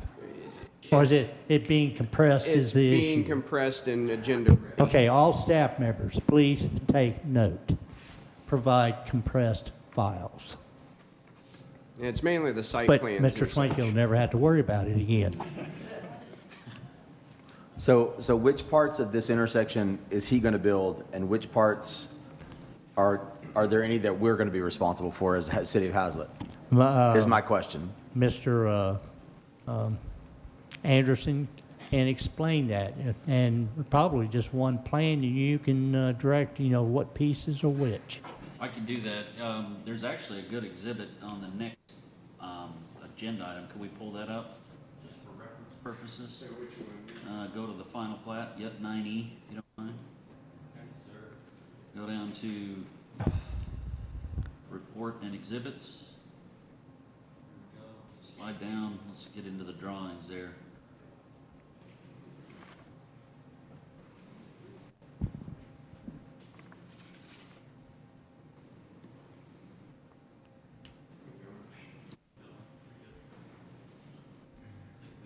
Color-coded one. Color is good. There. There it is. Page 10 of 13. So you get the sneak peek up there. I've got it on my computer. Jealous? Green, right? That's correct. Yeah. Page 10 of 13. Can we take a break and let me restart this? That sounds good. Just sounds like you got a number of questions that revolve around the road and things like that you want answers to. And seeing that we're having technical difficulty, I will recess the open meeting at 8:31 p.m. and I will come back in 5 minutes to check. Just be prepared within 5 minutes to resume. So the open meeting is recessed, 8:31 p.m. That's probably yeah, I never called that before. You know, I have to, when I tell my Volkswagen to call you, I tell them to call you. That's how it recognizes them. You know, it used to be, on the Sound Blaster cards, if you would write out Morris, like I spell it would say Morris. But Yeah, we went to church with a guy, spelled it anywhere else. But everybody's used to seeing it Maurice, so I answer. I got people that know me all my life, they'll call me Maurice, they know better.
I know, what you do is to like synchronize images or PDF so that it's not.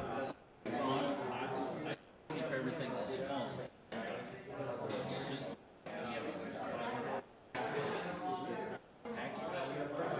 in the old days, everybody, all their streets To be delivered.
printed this out.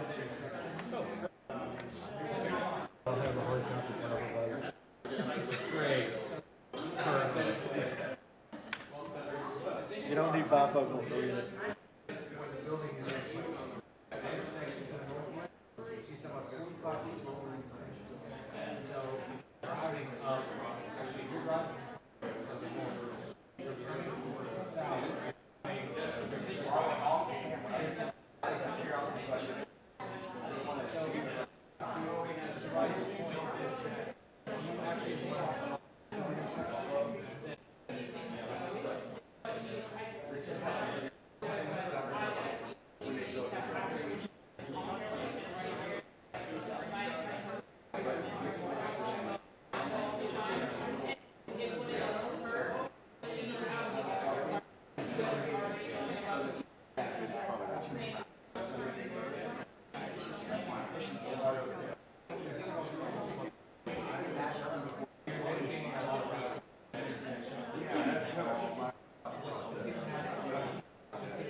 Very good.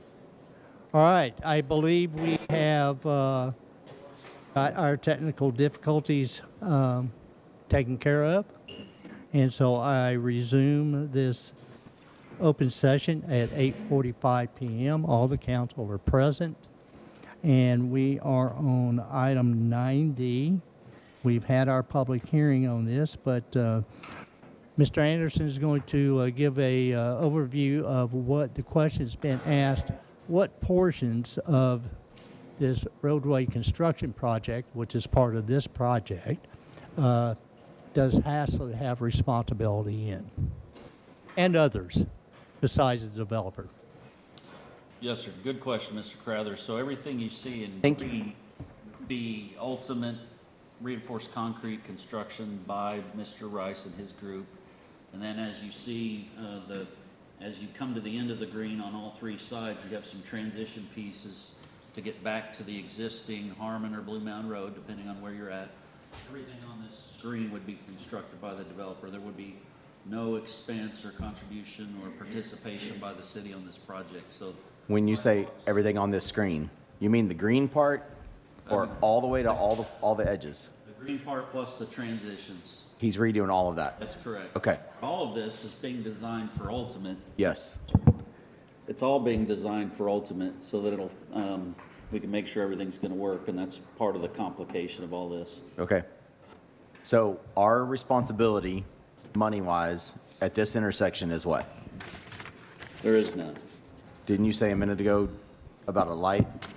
At some point, yeah, there will need to be a traffic signal put in here, but that's. And we will, That will be just part of something that the city will have to budget for in the future. and then what about moving utilities?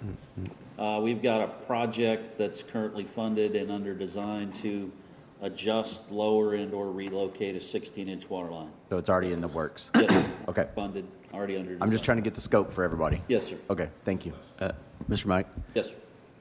So it looks like on this intersection, looks really nice. Looks like we're going to go from like 4 lanes divided down to a 2-lane road going south. Well, I'm talking about going back down towards Keller Hicks, back that way.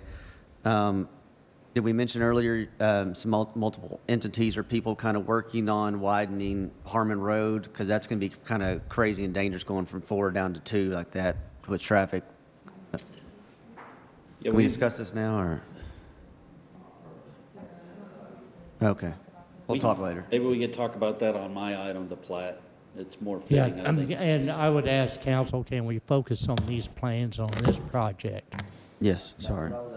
I know you have other questions, but it goes outside of the topic in front of us. All right. Thank you, So- Mr. Anderson. Okay, council, hopefully you got your questions answered. If not, is there any others so that we can have a motion on this item? I do have one more question, sir. Please.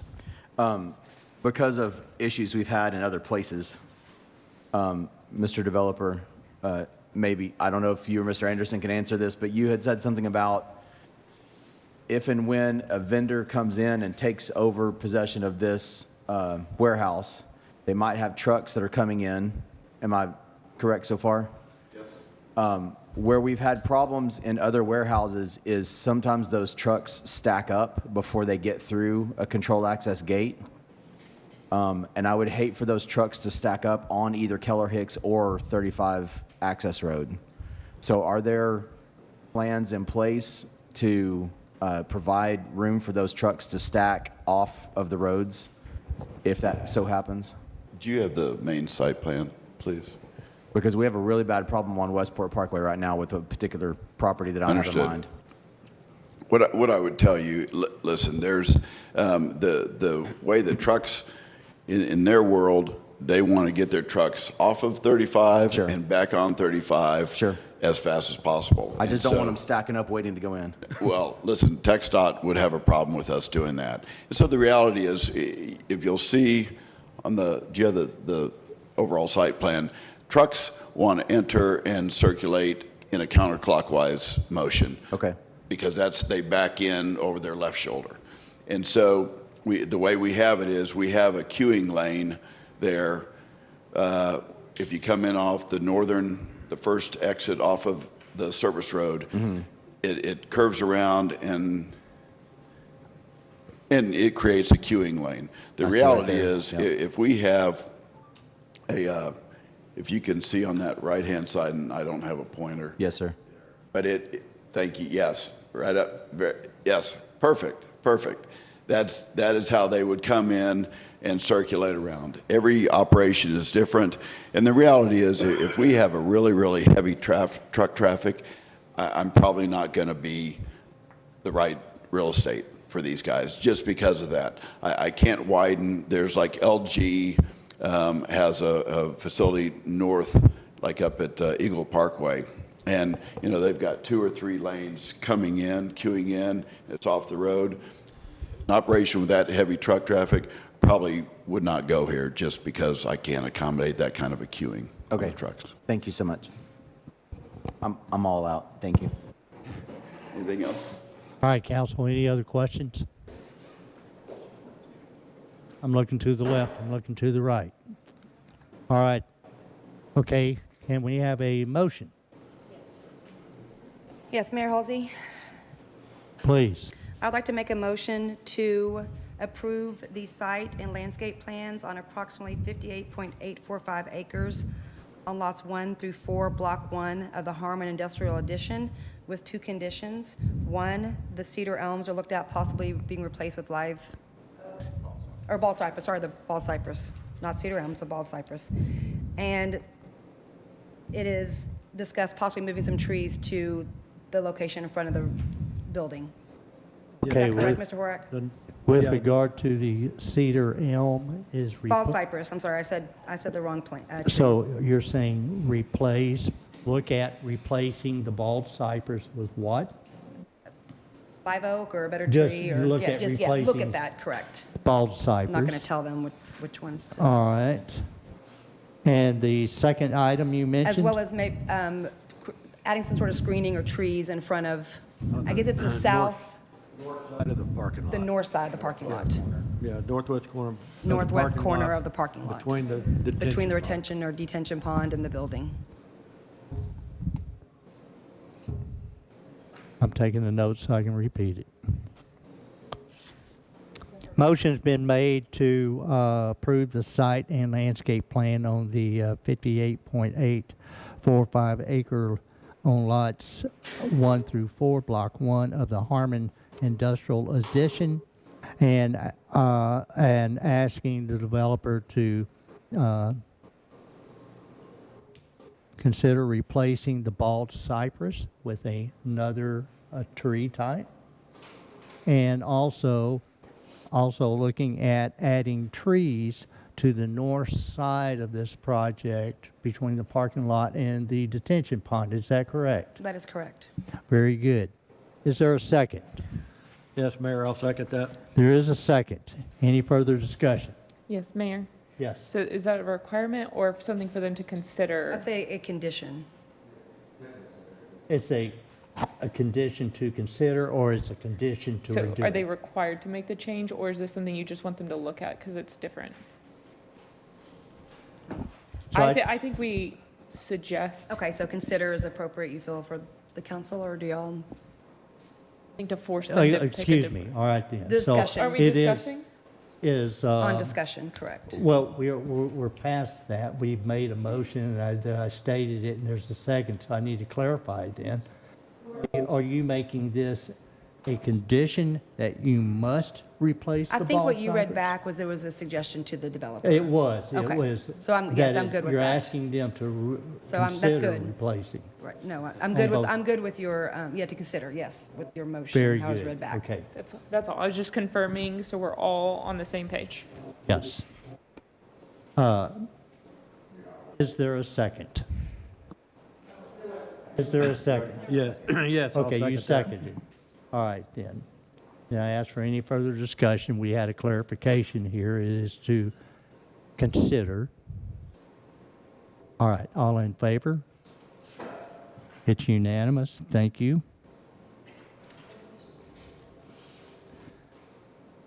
Nine E, discuss, consider, and act on the final plat of the Harmon Industrial Addition, lots 1 through 4, Block 1. Mr. Schwanke, Mr. Anderson.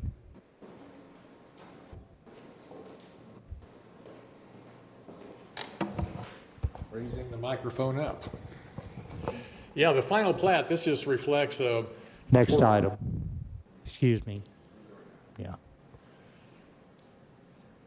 Let him pull it up before you begin.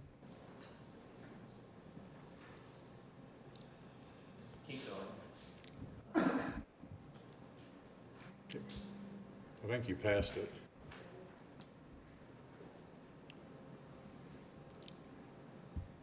Right there. You go down to final plat. Just click final plat.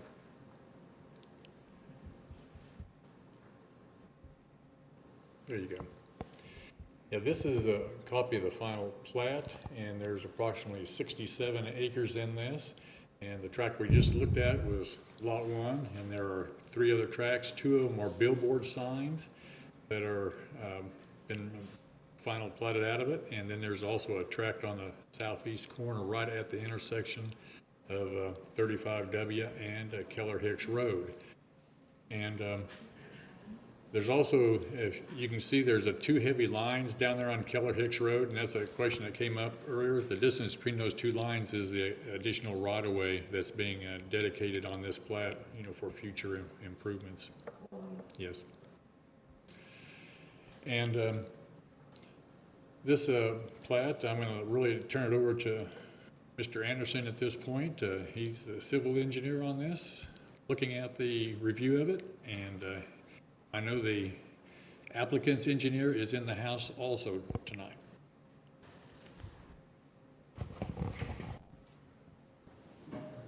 Thank you, Morris.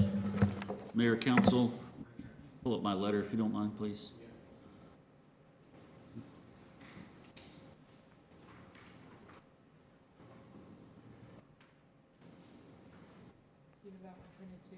Sorry? I do.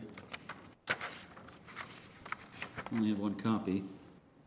We are recommending approval of the plat. There was a conditional recommendation in the letter just because we had a couple of minor comments that were going back and forth with the applicant, but the plat is ready for approval.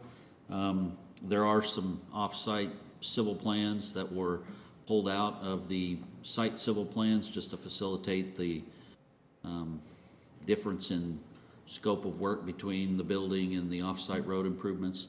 We are still working with Raul, the civil engineer for the project at Westwood. I would say those plans are probably a month or so before they're ready to go to construction. So we are recommending that part of your approval include final approval of the off-site site civil plans, which is part of the agreement for the project, but I did want to make that clarification as it is in my recommendation letter. You need to help him to get the appropriate plan pulled up. You just click the agenda item there, Richard. Yes, sir. Be the next letter right underneath this council report.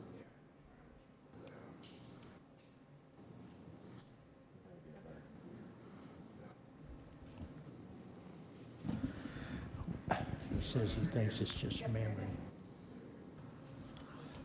Okay, so Mr. Schwanke did cover the final plat analysis about the 67 acres, 4 lots.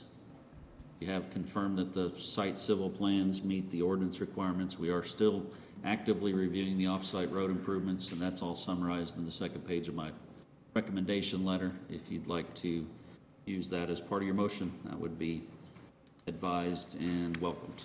Any questions for me on the plat or the applicant or the engineer on the final plat itself?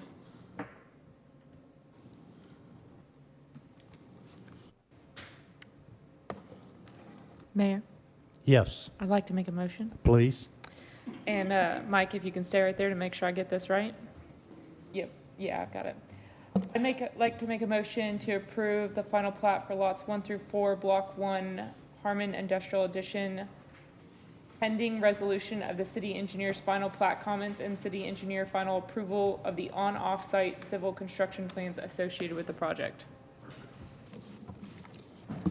Motion is made to approve the final plat, Harmon Industrial Additions, lots 1 through 4, Block 1, with a resolution of the city engineer's comments. Is there a second? I'll second that. There is a second. Any further discussion? Yes, sir. Please. May I ask that we amend the motion? Or is there a way to amend the motion and ask them that they ensure access on Keller Hicks Road even during construction? Like they don't shut that road down? Wouldn't that be a part of the permitting process, When would that come into play? James? Because that's a vital road. We can't have that road shut down. The Like, can we have their connections on those driveways happen at night or on the weekends or? Let me know what I'm back asking? up. Okay, with regard to the final plat, shutting down Keller Hicks Road Is not. is not part of the final Okay. plat. Okay, So that's, we have a responsibility statutorily with regard to this final plat. okay. Yeah, that Sorry. wouldn't be an appropriate condition Okay. to place on approval of the plan. That's why I was asking. We'll All do right, it at good. another spot. Yeah. Thank you. All right then. So there's been a motion and a second. Any other discussion? All in favor?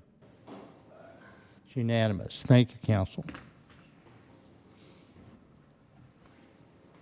9F, discuss, consider, and act to appoint applicant to serve as, excuse me, I thought we had another business item instead of a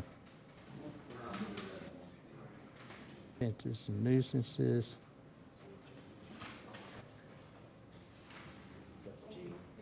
All right. So we're on 9F. Discuss, consider, and act to appoint applicants to serve as board members on the Parks and Recreation Board.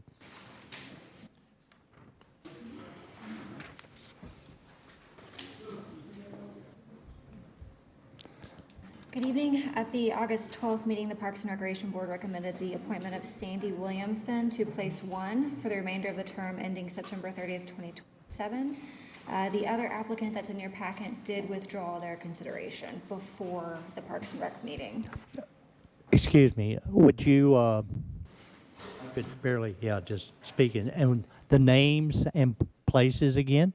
So the Parks and, oh, that got really loud, I'm sorry. The Parks and Recreation Board recommended the appointment of Sandy Williamson to place 1 for the remainder of the term ending September 30th, 2027. The other applicant that's in your packet, Ross Callan, withdrew from consideration prior to the board's recommendation. So it's just 1 applicant before you tonight. All right. Council, do you have any questions with regard to the applicants? All right, may I have a motion? I'll make a motion, Mr. Mayor, Yes. that we accept the appointment of Sandy Williamson to place 1 for the remainder of the term from 2025 to 2027 for the Parks Board. All right.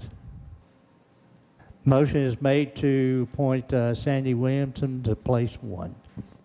Is there a second? I second. Oh, There is a second. All in favor? It's unanimous. Is there another motion? We have 2 places open? No, that was just that one? She just said Okay. Very good. 9G, discuss, consider, and act on an ordinance to amend City of Haslett Code of Ordinances by amending Chapter 8, Offenses and Nuisances, Article 8.03, Junked Vehicles. Mr. Thetford. Thank you, Mayor Council. This item before you, bringing this for discussion. Hopefully this will be one of many items that we're bringing for an ordinance revamp. And really just cleaning up some of our ordinances. And really what this one was an ordinance change for the junk vehicle ordinance that we have. One that we're working with right now currently is really provides a hearing authority from the Public Works Director, and I don't think Mr. Tucker wants to listen to junk vehicle cases, so we wanted to do something a little different. So sent this to Jeremy, City Attorney, for review.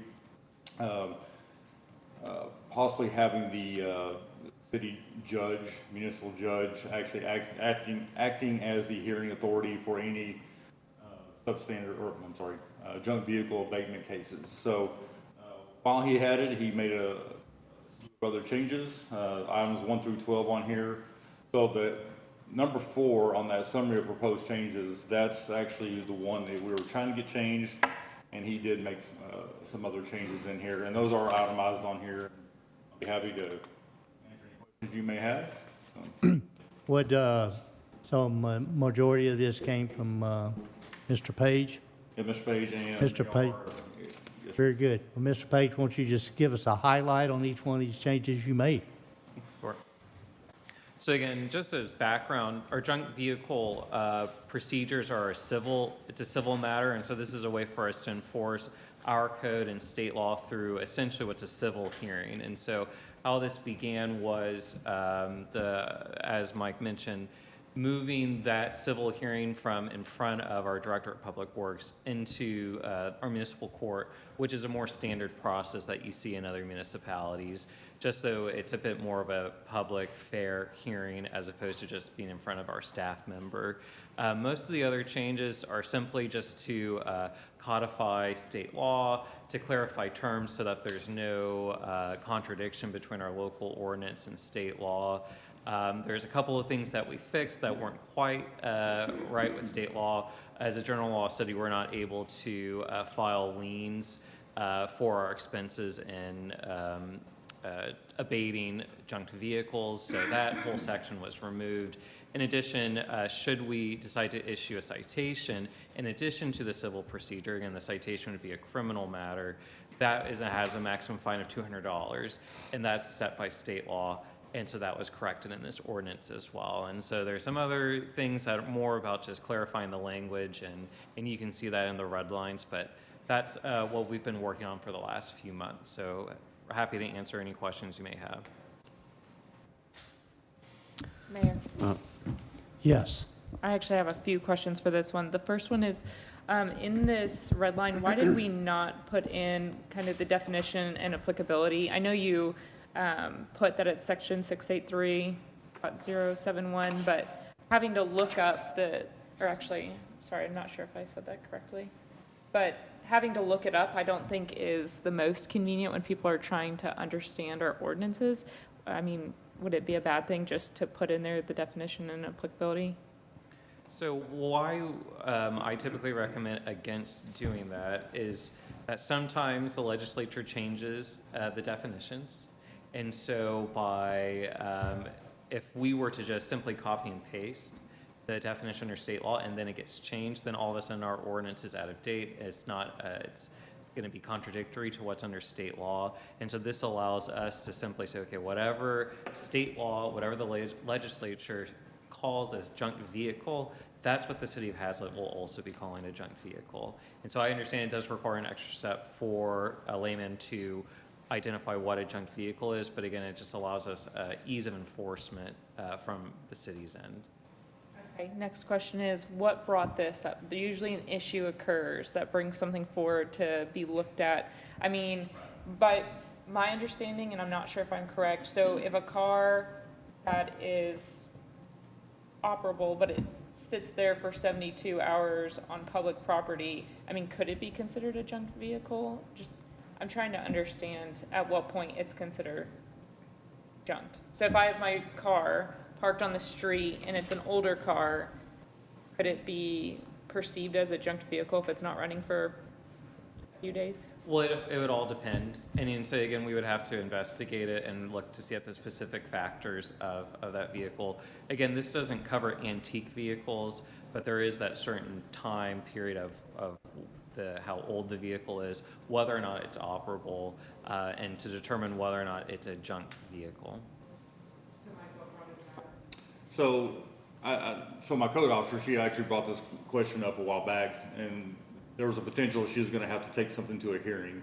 And she asked me, so who hears this? And I said, well, James Tucker does.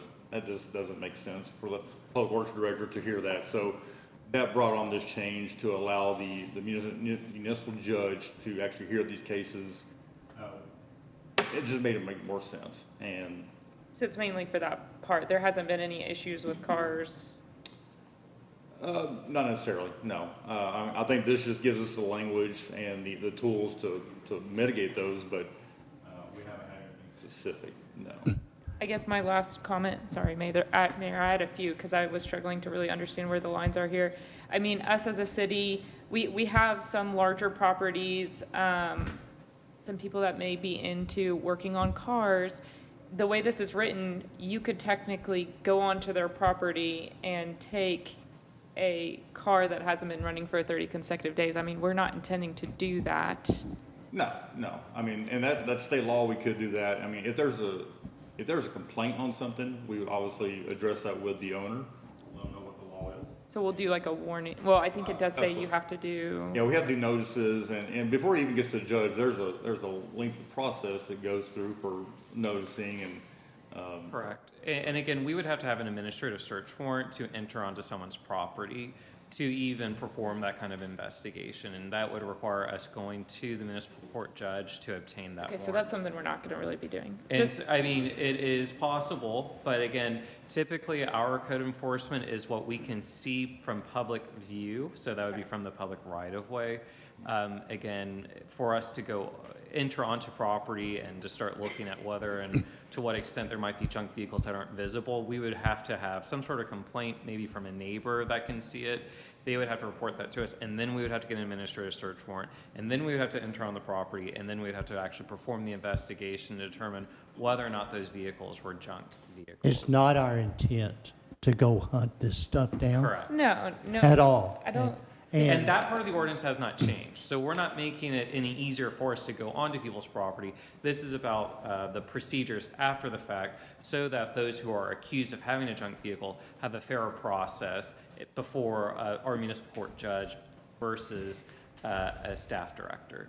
Okay, I think I understand. Thank you. All right, very good. There is one thing I did notice in this ordinance. And I think it's at the top, one of the previous pages that you showed.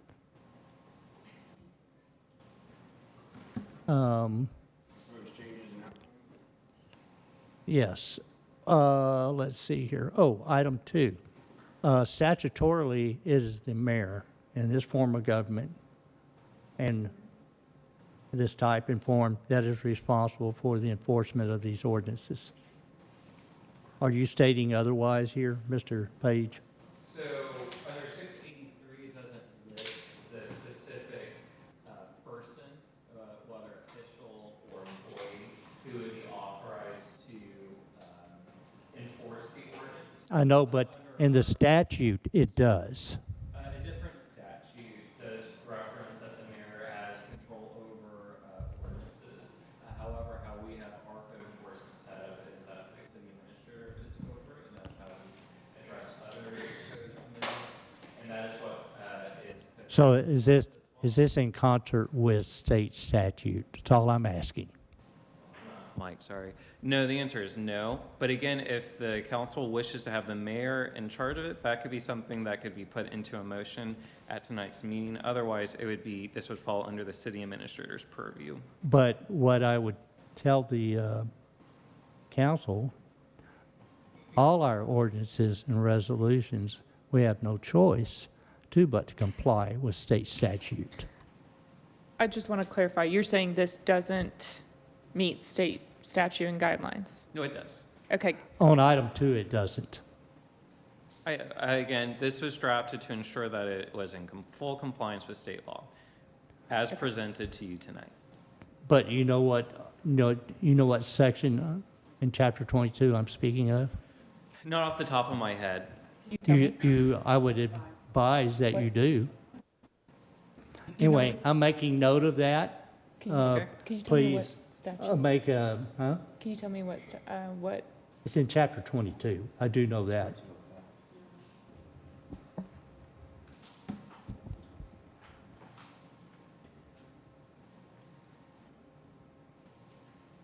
Nonetheless, so that's the only comment that I have, that it should be statutorily compliant. Here, I don't see that it is, but the rest of it is good. Can you tell me by chance?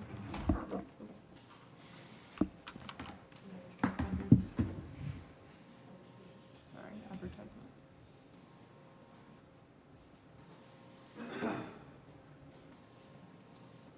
Right there, 22. Will you open this up? Yep. Right here, first sentence. Do you The want me to mayor read it? shall ensure that the laws and ordinances of the municipality are properly carried out. Hey, Mike. Yes.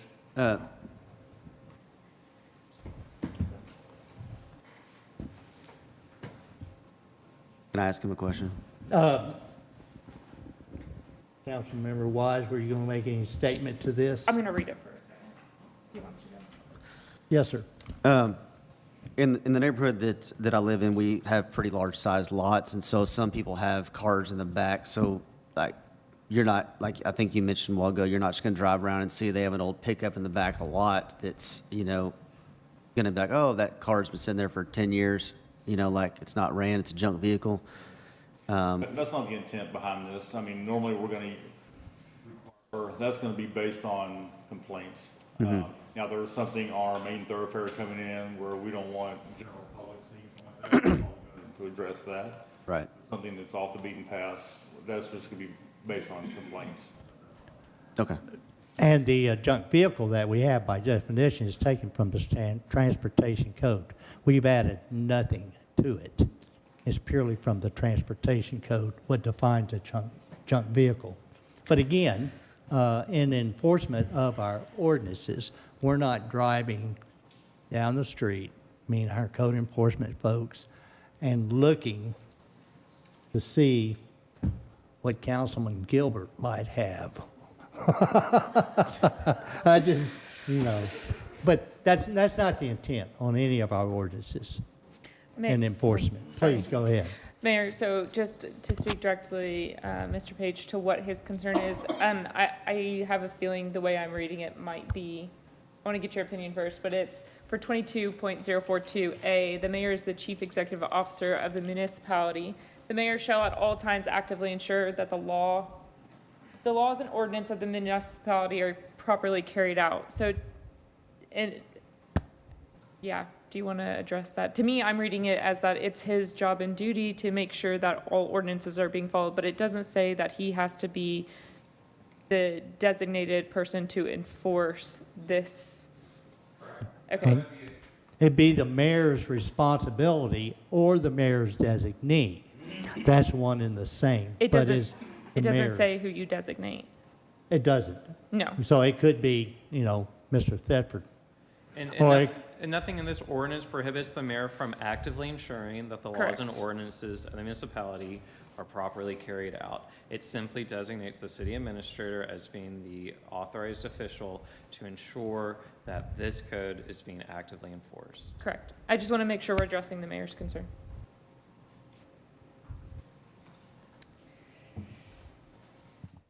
Okay, then.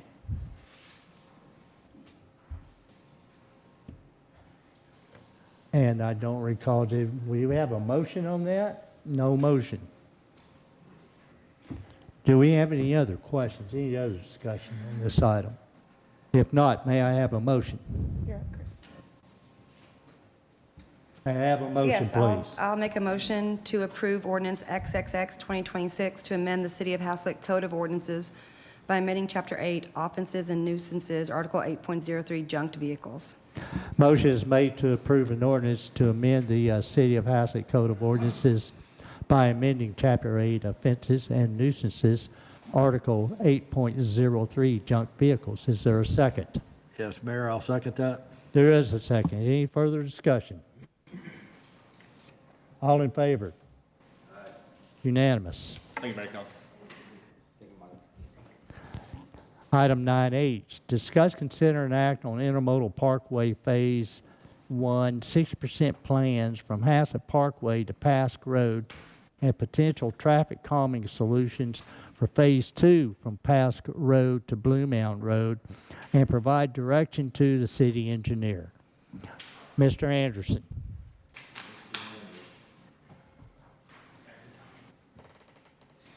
Thank you, Mayor, Council. This is an item that I was wanting to see if we could discuss in executive session as it relates to right-of-way acquisition. Okay, so we'll come back. If we could. Sure, we can. Very good. All right, we'll come back to this item after executive session. 9I, discuss, consider, and act on the proposed cost estimate and updated exhibits to begin 60% design of the southern section of John Day Road and provide direction to the city engineer. Thank you, Mayor. This item was Make sure you hold the mic. I don't know. This item was requested about a month and a half ago, I believe. This was discussed, and there is a provision in your FY27 budget for this. But I did want to stand up here and show the concept exhibit that's been put together several years back, as well as discuss the cost estimate for the project and receive any direction as it relates to what our recommended path forward is for the project. So if you could open the concept for me, if you don't mind.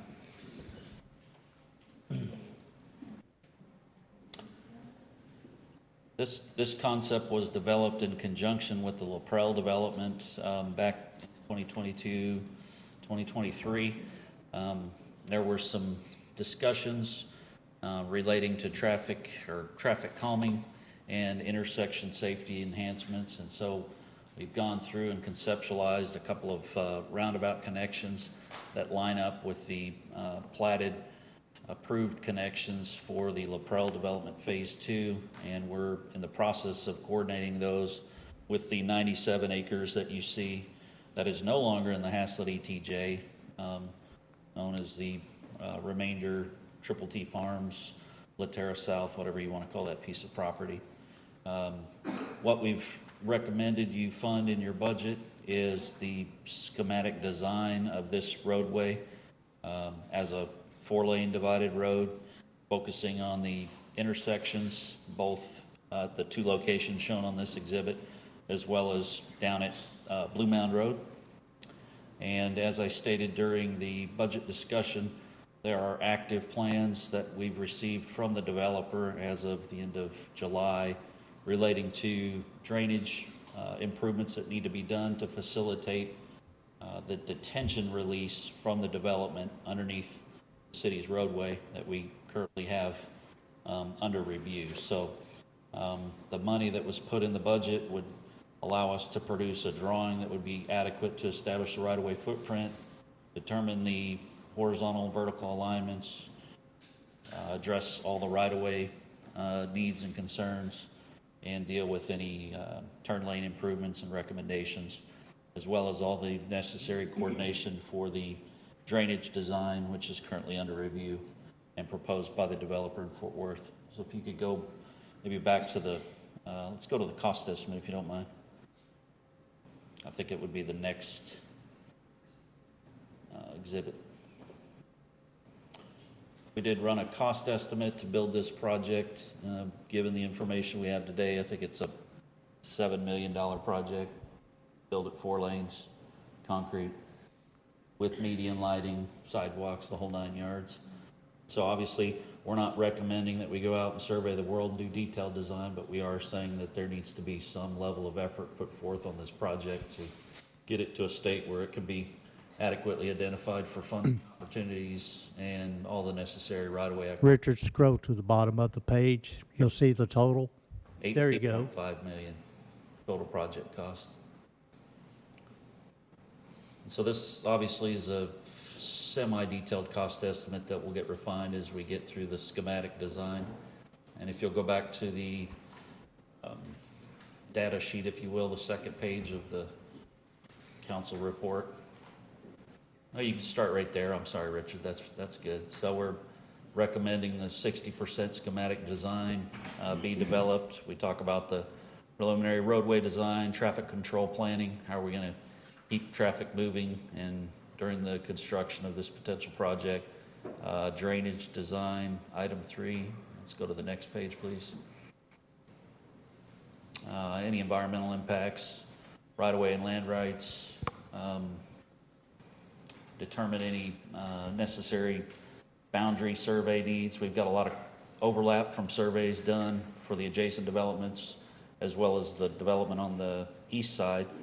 And there was some survey done during the original design of John Day Road, so trying to determine any future right or survey needs. And then we've got a preliminary geotech as well as a pavement design report locating the critical underground utilities that will affect the design and construction of this project.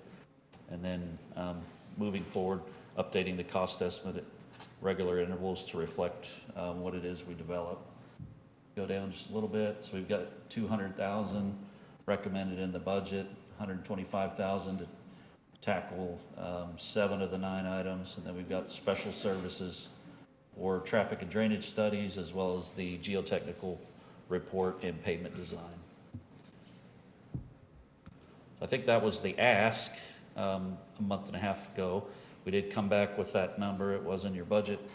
I don't know if there's any further action or direction from me at this time, but Yes. I'm available for Good. discussion and direction. So, council, we got it budgeted, and he has a plan to move forward with a 60% schematic design level to further refine this project, so you have more input as to what this is. Is there anything you would like to have Mr. Anderson do differently, Mayor, I or have in addition? two questions about it. Please. The first one, can you go back to the layout design? I just want to make sure as we're moving, while he's pulling this up, as we're moving forward on this, here we go, that any of the roads, actually scroll down too far. Any of the, oh, too far. Any of the roads exiting on this side and the planned roads for this side that aren't in the roundabouts, I just wanted council to talk about, I don't think we should have an opening in the median. I think we should force right turns out of those streets. Otherwise, it's not going to be pretty, especially once whatever development happens over here. We don't want them crossing all the way over. They can use these roundabouts for that. So I think any of those smaller exits out of the community and for his business, we force the right turn to keep traffic flow moving. You get what I'm saying? That makes sense. Maybe what we can do is, as we get some information, their plans are currently evolving on that particular property over there. Okay. Mr. LaPrel's or Mr. French's are fixed on the LaPrel side. We can bring back to you at some point in a couple of months a plan showing the recommended or proposed median openings for concurrence, but I understand the direction. That makes sense. Pretty much just the roundabouts being your full access around, everything else force the right turns either way, because I just see that being lots of accidents or holdups to traffic, especially if there's a train stopped and we start backing up, because I believe the other side, he has like 3 on top of the 2 roundabouts, doesn't he? Correct. 5 total, so that could really start to cause a problem. My only other thing is, it's going to be a loaded question. How realistic do you think, regardless of funding, say we figure out funding, could this be completed by 2029? Is there any world in which that happens? 2029, so we're in 26, 27, 27, 28. So you're saying have it completed within 3 years. Yes. So that means coming up with $8.5 million. I'm not talking about the funding right now. I'm talking But about, we have to think about funding. I understand. I Okay. understand that's not where I'm at right now. I'm asking him realistically how possible it is to design and actually build this out by 29. And the reason why I asked that question, the funding conversation's a separate conversation. I want to see if it's even possible, if we achieve the funding, to get it done, because in 2029, regardless of either bridge, if we get the short bridge, hopefully we'll start with Hazlet Parkway finishing out, which would give us till 2029. And if it's the long bridge, we'll have until about 2029 until that north entrance gets shut down and all of traffic gets forced south. That's why I'm asking. Is it even possible for us to beat a bridge? The answer is yes. The road could be designed and constructed in that window. You know, there's a lot of other things that have to happen, but maybe what we could do is put together a schedule based on where we're at in the design and an assumed anticipated start date. The driver for this particular project is going to be the right-of-way, right? The right-of-way and the funding's out of the discussion for what we're talking about right here, but is obviously a big one. So we would need to put together a schedule and bring that back to you and do our best to show what it would take to get the ultimate design or the final design done. Some assumptions for the right-of-way and the start of construction. Do you see why I'm asking it, though? I understand. Let me interject one item, because he's central to both topics, is that then in this discussion with TxDOT, as well as Kimley Horn, what do they do? Are they even at a point to how they would do traffic control along Avondale Haslett? The reason I say that, because TxDOT, as well as North Central Texas government, were totally opposed to shutting down Avondale Hassett Road. So they would most likely do all that they can to keep that traffic movement. Understand, it's still going to impact. Oh, it is. And we're talking about a huge increase in homes there. They're breaking ground on Nance Ranch, and La Prella is full steam ahead. So between shutting down a road, even if it's partially, and the increased traffic, we're going to have a problem. So I'm asking you, I guess, well, we'll see what council says, if potentially you can make a backed up schedule to see what we'd have to do to even achieve it. I understand. We can put that together, and as we continue to get more information on the Avondale Hassler project, as well as the Nance project, it's really separate and aside, but feeds directly into this, and we haven't had any conversation with those folks yet either. And I definitely think as they're designing, I know that whether it can be separated out for Hazlet Parkway for the short bridge or not, but potentially putting Hazlet Parkway as phase one to give us more time to deal with this John Day, not separating out the design, just starting on the Hazlet Parkway construction and then working the way south is what I'm saying, to give us the most time for John Day if we're going short bridge. If we're going long bridge, I don't even know what that looks like. Well, I understand that, and one of the roles that we have on we're not actively designing the Haslett Parkway project or the bridge, right? Yeah. But we are representing the city, and we do have information that we've culled together over the years as it relates to this regional issue, that it's imperative that we communicate that with them, and if there's a way that we can work with them to facilitate phasing and construction and keeping things open, that's paramount. I understand the ask there. Perfect.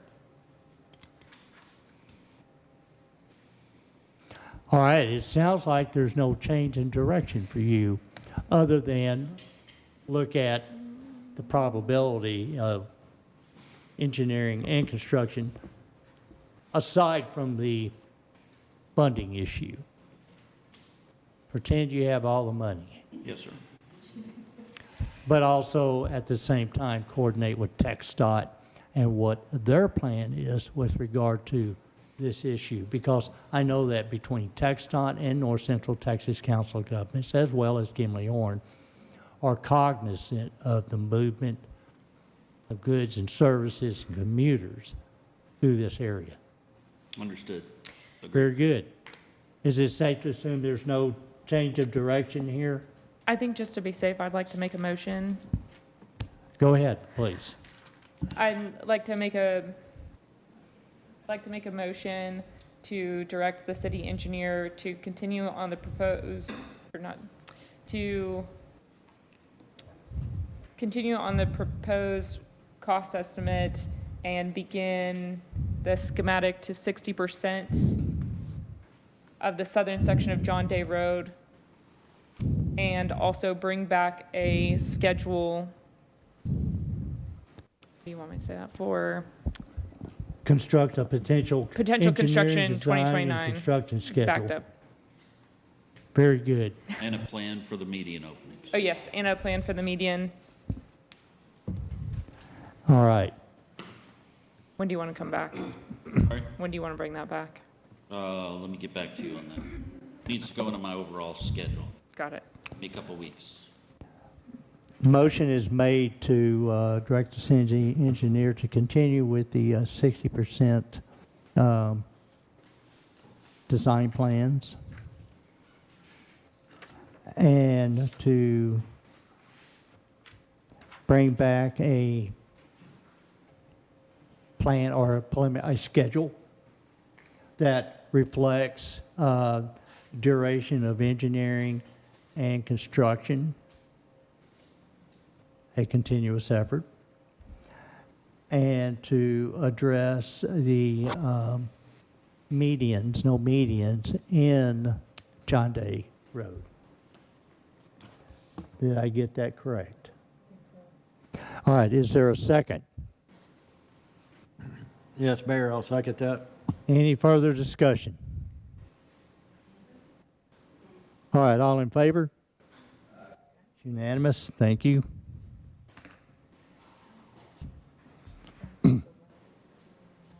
9I, discuss, consider, and act on proposed cost estimate and update exhibits to begin 60% design of the southern section. Yeah, that's one we just did. Oh, I'm sorry. Oh, at 9H, we're going to address, yeah, so that was 9I that we just approved. 9J.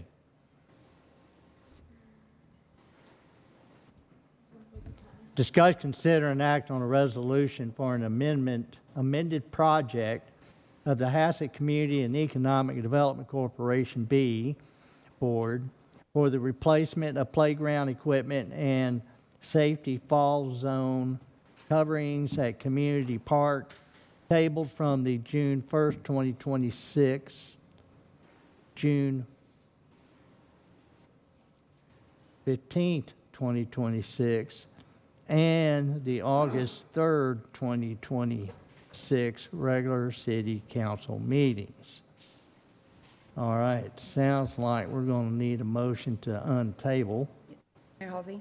Yes. I'd like to make a motion to untable 9J. Motion is made to untable 9J. Is there a second? I'll second. There's a second. All in favor? Unanimous. All right. Let's go to the resolution now to consider it. And would you bring that resolution up? Okay, and this resolution is for what? What's it for? Who knows about this resolution? I do. I read the agenda. It's about the playground that Type B and the Parks Board had kind of came together with the little subcommittee, and it was a $500,000 that has already been approved, and this is an additional $300,000 that was the ask. I have a question. Since this is being reconsidered, are we going to allow, I know they weren't given time to prep, but are we going to allow the HCEDC to present if they'd like to, since that is a part of our... I'm sorry, present what? They can present per our new council relations policy, our elected officials policy. I believe it was 10 minutes, if they would like to come up and speak and present the park. Okay. How is the relations policy coming into play with this resolution to fund this playground equipment? Per our new policy, if there's a board that's having to do with this resolution, they can come up and speak about this For 10 minutes. for 10 minutes. All They have right. the opportunity to. It's up to you. And that would be the park board? No, the EDC. HCEDC brought it's whoever brings the agenda item forward, whatever board. HCEDC brought this forward, so if they would like to present, I know it's been a minute and we did not give you a heads up, but it's your call. Mr. Gilbert, you're also welcome to present this since you were involved in the committee beginning. You can go ahead first. Go ahead, if you could bring up the packet.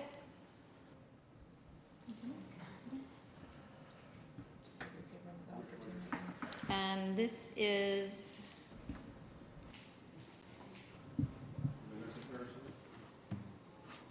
sure. Actually, let's go to some of the pictures, and I'm not sure which link that is. And did you start a 10-minute timer? Yeah. You did it. And there's no pictures? Well, I think, There are some pictures. If you scroll down, there's some pictures. scroll past the resolution and go to the next item. There's pictures. I saw them earlier. It's on, starting on page 23. Keep going down. Go all the way through that. Through the comparison sheet.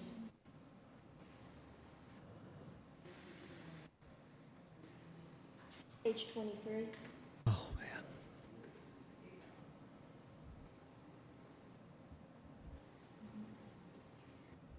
Okay, so this is Lee Park and Play's design, but we can actually go to Child's Play because that's the one we're recommending. Is that both boards, or is that B or park board? This is HCEDC. B, type B. Okay. So this is Child's Play, and we felt like it was the better constructed playground. It contained this merry-go-round climber. A lot of the folks really liked the branding with the Hazlitt turf logo in the turf. We felt like this was the better quality turf, the longer lasting turf. We felt like other vendors, you would have to replace the turf, and that would be problematic because of the playground equipment being installed. Then we've got shade on the swing sets. We've got double zip line, and it was in the feedback that we got from the children. They preferred the cable zip line over the track zip line. It just gives you more flexibility. This company was able to do I think, was it 75 foot? Yes, 75 foot. 75 foot. Then we had, we wanted to make sure that we were inclusive, and we have this 360 slide. If you'll go to the next slide, keep going to the next one. So you can see this slide. So children with limited mobility can actually scoot themselves up this slide, and you don't have to install ramps like the We Build Fun company was going to do per Dana's recommendation, since they were going to, they had steps, and a wheelchair can't get up 6-inch steps. So a child can slide down and then scoot themselves back up and just go down as many times as they want. Then we also wanted to make sure that those children who could not leave their wheelchairs did have some ability to interact with their peers underneath the structure using the small ramp that is underneath there. And then those have, what are those called? Sensory boards. Sensory boards, and those are some things that we could select. We also got the shade on top. Go to the next slide. And this just kind of gives you an interior look at those towers. Climbing towers, zip lines, multiple slides. That's what the feedback that we got from the children from Hazlitt and Schluter Elementary, along with my kids' Cub Scout den. So I showed them all 3 designs and asked them what they liked the best. Now, Lee Park and Play and Child's Play kind of came out even, but we felt like Child's Play offered the most accessibility. If you could go to the next slide. And that's just the interior of the towers. Keep going. The colors can be selected. And we chose some of the darker, the greens and the blues, because we felt like that would help with fading from the sun. They would stay in mint condition longer. Go to the next one. All right, so if what's after this slide? Nothing? Okay, so go back up to some of the tables. And that's a picture of the zip line. Lines are the exact same length, so it does add a competitive nature feature for the kids when they're playing on the playground. They also were able to put an ADA seat, which was confusing because we couldn't understand why the other vendor that was recommended could not. As you can see, I don't know if you can see from this data that Child's Play and Lee Park and Play were fairly even, but Child's Play edged out just a little bit. Go up the next. Previous. So this was our survey. We just wanted to be very transparent about what we did. Keep going up. We included this in our packet. Keep going up. So this is the data, the raw data from the schools.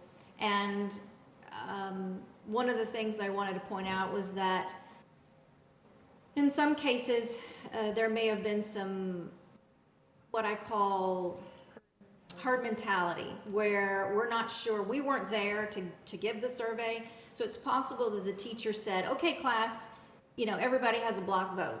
And so that's why some of the data may end up favoring Lee Park and Play. If you can scroll up some more. We wanted to make sure that we also contained the age group, which was 1st grade through 5th grade. This is a comparison of the different items, the turf, the shade structure, the estimated turf lifespan, all the warranty information. We just felt like this company had the better warranty. Talk to them about the warranty. Yes, matter of fact, the one feature that Child's Play has is a supplemental warranty, which allows Child's Play will come in at least twice a year, if not more often, if we call them. And if there's a broken part or some kind of problem with the quality of the equipment, they will take pictures, send it to Burke Manufacturing within just a couple days, and Burke Manufacturing will then cover it under warranty. They will supply the equipment if it's still under the time frame of the warranty, and it will be sent back, and Child's Play will come in and they will install the product. We Build Fun is the park that's currently in Gamble Park, and currently we have a piece of equipment that has been laying on the ground for over a year. It's the xylophone system that is broken, and it's been laying there because the comments were that if the park board maintenance people put it back on the system, that it would break again within 2 weeks. And so my recommendation is maybe that piece of equipment should actually be taken out of the park, because it is a hazard for children who are playing on the park grounds. And so that kind of situation we will not have with this Child's Play, because if there is a problem, Child's Play will come in and they'll take care of it without our park maintenance folks having to be involved whatsoever. So I think that's a huge benefit to the selection of Child's Play.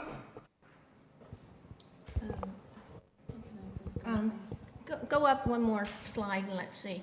And as you can tell, what we did when we analyzed all this data is we put it in a table so that it could be easily understood and evaluated by all people looking at all the various areas. And we clearly, once we saw the data laid out like this, we felt Child's Play was the better choice because of quality, warranty, features of play, the amount of equipment, and also the amount of the ADA access. That was huge to us. I said in my earlier comments that we went back to the vendor because we were listening to the park board's feedback and, maybe, not spend $800,000. So for $700,000, if we did the demo, because I think that wasn't even a consideration in the beginning, we could save some money. We could take out, one or two pieces. We could save the trees. And so that is an option that we can go with. And I think that that would make everyone happy. And one of the things we did from this design, we did listen to all the feedback. We did scale it back a little bit to a $700,000 range. And we reoriented the playground setup so that it would not remove any of the trees. And that consideration really didn't get totally vetted out. But we are willing to work still with the Parks Board on the final selections of the sensory boards, of the color of the playground, and other features that might be highly important to them. We really want to come together and collaborate and get the best park we possibly can for our kiddos, because that's really what this is all about. So we really are asking for your considerations. Thank you. Thank you. Well, thank you. Thank you very much. Wait, we get to ask you questions. Excuse me. Excuse me. I just don't want them to say. Excuse me, hold on. Are you kidding me? Thank you very much. So that does conclude your presentation? You had your 10 minutes. Very good. That is correct. Does council have any questions for us? Mayor, I have a few questions, and I don't even know where to start. I have to say I like the park. I'm going to be really honest here and say I'm struggling between the HCEDC and the park board's relationship, because it feels like if we're choosing this park, whatever park we decide on, we're choosing a side, and it's going to create a rift in the community. I'm just wondering if there's any way we think we can mend this and you can work with the parks board, because to be honest, I don't think the city has $500,000 to spend right now on a community park in the general fund. We have roads we need to build. I'm just wondering if there's a way to work together and also potentially save money. I will say, I hate turf. I hate that we're going with turf. I'm not sure where that started. This is a personal opinion. I believe there's health risks with turf. They're starting to show studies of them. I thought I wasn't going to say that, but I've decided I am. So I do have a question. If it is the crumb rubber infill for this turf, is it? Is it the rubber infill for this turf? I know it's not the type that's been deemed to have a problem. That I'm absolutely sure of. I would like us to double check, because most turf, and I believe when I was trying to quickly look at this today, I believe this one was labeled as having the PFAS forever chemicals in it. When we talked to the supplier, he positively told us this was not the turf that was found to be giving problems to people. Primarily in Europe is where the study started. Yes. Yes. So, I mean, there's other studies here that especially related to female hormones, especially in children, of causing cancer and hormone disruption. So I just want to make sure that we're looking at that. Sure, and we can certainly go back and ask those questions, and we'll be glad to. Okay. I've got it. And so my question is back to looking at this agenda item. So the original resolution was they authorized 500,000, but in the resolution, it clearly states it's for work in here. So if the Parks Department comes back with somebody other than Burks, does that null and void this whole resolution that's already been passed for the 500,000 and this additional 300,000 they're asking for? I think that's the question I've got is, I'm hearing, okay, they didn't go with Burke. So if they don't go with Burke, then is this whole resolution that we're looking at, just like I said, is it null and void? So if we approve this, we're telling Parks Board that we're not. And thank you. So I have some fundamental questions with regard to this. Typically, the role of an EDC has been the city, which the park board is part of the city. It is a department or a board to the city It's a council. board. That makes recommendation. EDC, you're a separate entity out there. You're a funding organization. Now, evidently, so you're, and I think this covers with kind of what you might be asking, is this resolution saying we will fund this project only if you buy XYZ. My question is, where's Park Board's recommendation? What is the city or the Park Board? The city council needs to take that under consideration. That is your board. What have they suggested and what do they recommend? Right, Does Mayor. anybody here know that? Yes, Yeah. we watched the meeting. Yes, we know. What do they recommend? They are recommending we Are we build allowed to? fun.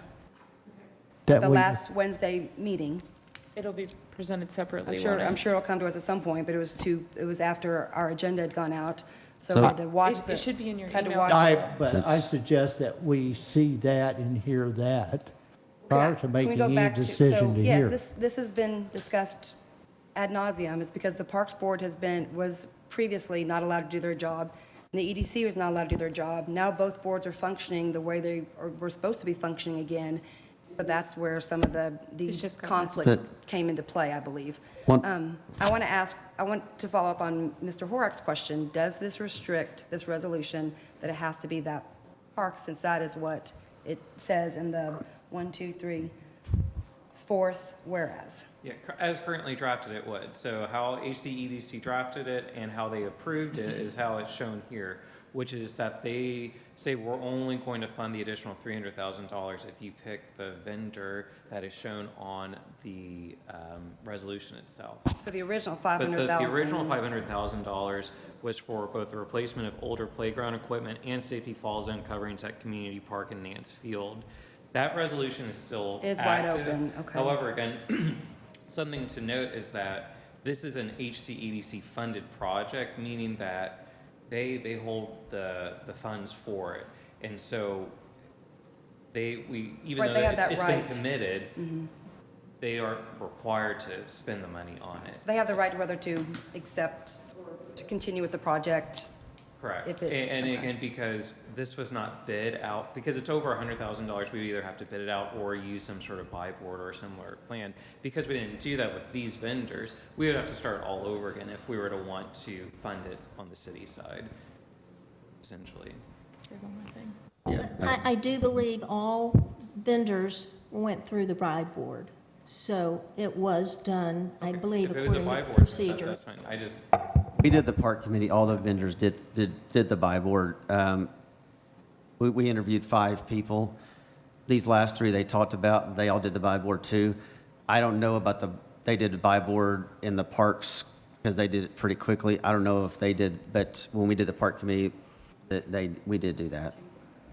So Mayor. I need to ask again, EDC, are you saying either they go with this vendor, this selection that the HCEDC has, or you're not going to support the park board selection?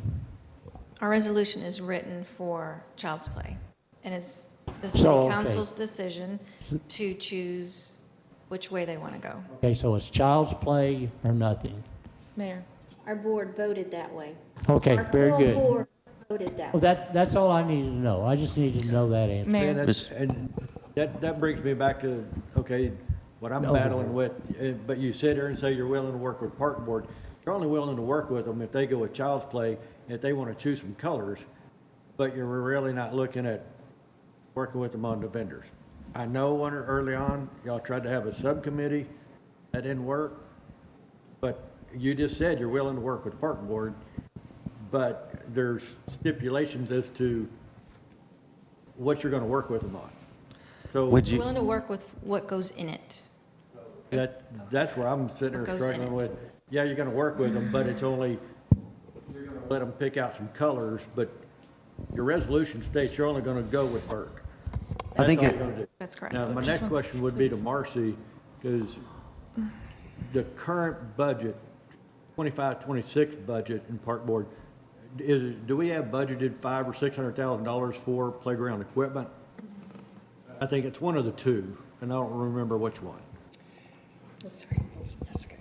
We have 500,000 in the general fund in the current year. And then at the workshop, the second workshop, the $300,000 request, the council put in the budget that you approved tonight, another $100,000. So there's only $600,000 currently. So we have 600,000, but also if the park board were to choose something different and ACEDC decided they weren't going to support that, you still have contingency to draw on. Understand? So you're not out of money. No, that's what I was getting at with Yeah. the whole budget, because Mayor. it's been budgeted, and that's where, Okay, just a second. I think what they were looking at, from what I know, is they were trying to stay under the original 500,000, which is still gonna be it's gonna be a much bigger project than I originally thought of when we started this whole thing, because I was just gonna, let's just replace what we have at 2 spots, and it turned into 1. So even with 500,000, it's still a big playground. And I think any kid in the city of Hazlett's gonna play on it, regardless of $500,000 playground or an $800,000 playground. Kids are gonna play on it. The Right. thing about, Councilmember Wise has been waiting in the wings. The only thing I want to say before we finish debating this is that I do think this is highly inappropriate. Just because you can do something doesn't mean you should. Just because you have final say on the budget doesn't mean you should pull that string. We're a city that's supposed to be working together. And as I believe Doug I think Doug stated, if you're willing to work with the parks, you're willing to work with the parks. If there's a problem, we can have it out. Forcing a hand, I just don't think is appropriate, period. I'm going to consider the park regardless of that, but I wanted it on record that how I feel about this. I got a couple of comments. I know, I don't know, was it this time last year, sometime Doug and I looked at the playground at Nance and at the community park. And Doug and I kind of talked about, okay, let's, I think we're going to replace this and that.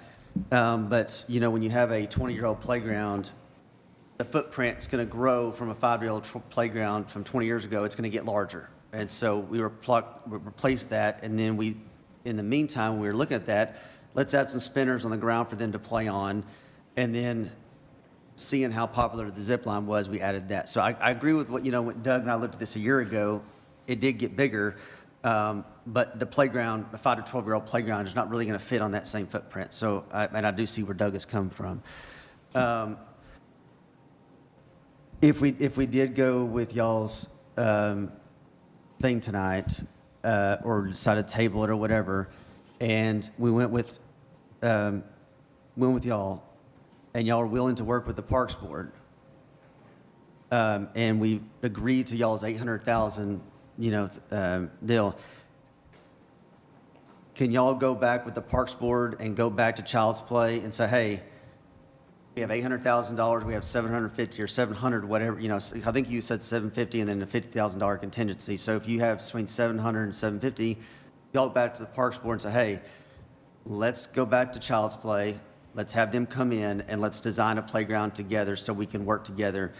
Because I think what they're saying is if you just let the Parks Board help y'all pick out the colors and sensory boards, you're not really helping them. I think that's what Doug was saying, you're not really working together. But if you say, hey, we would like to fund this, because then if we fund this, that'll release $600,000 from the city's budget that can go towards other things, because I think we had to take off like $600,000 off the budget that we were wanting to do to try to save some money, and this $600,000 could go back to the budget.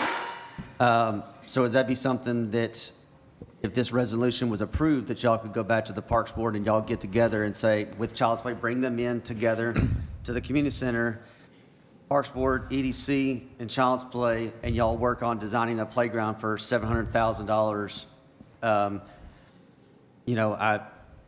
I've seen what the Parks Board picked. it's very low to the ground, has very few slides. It doesn't look like a 5 to 12-year-old plus playground that older kids would play on. It looks like something very comparable to Gamble.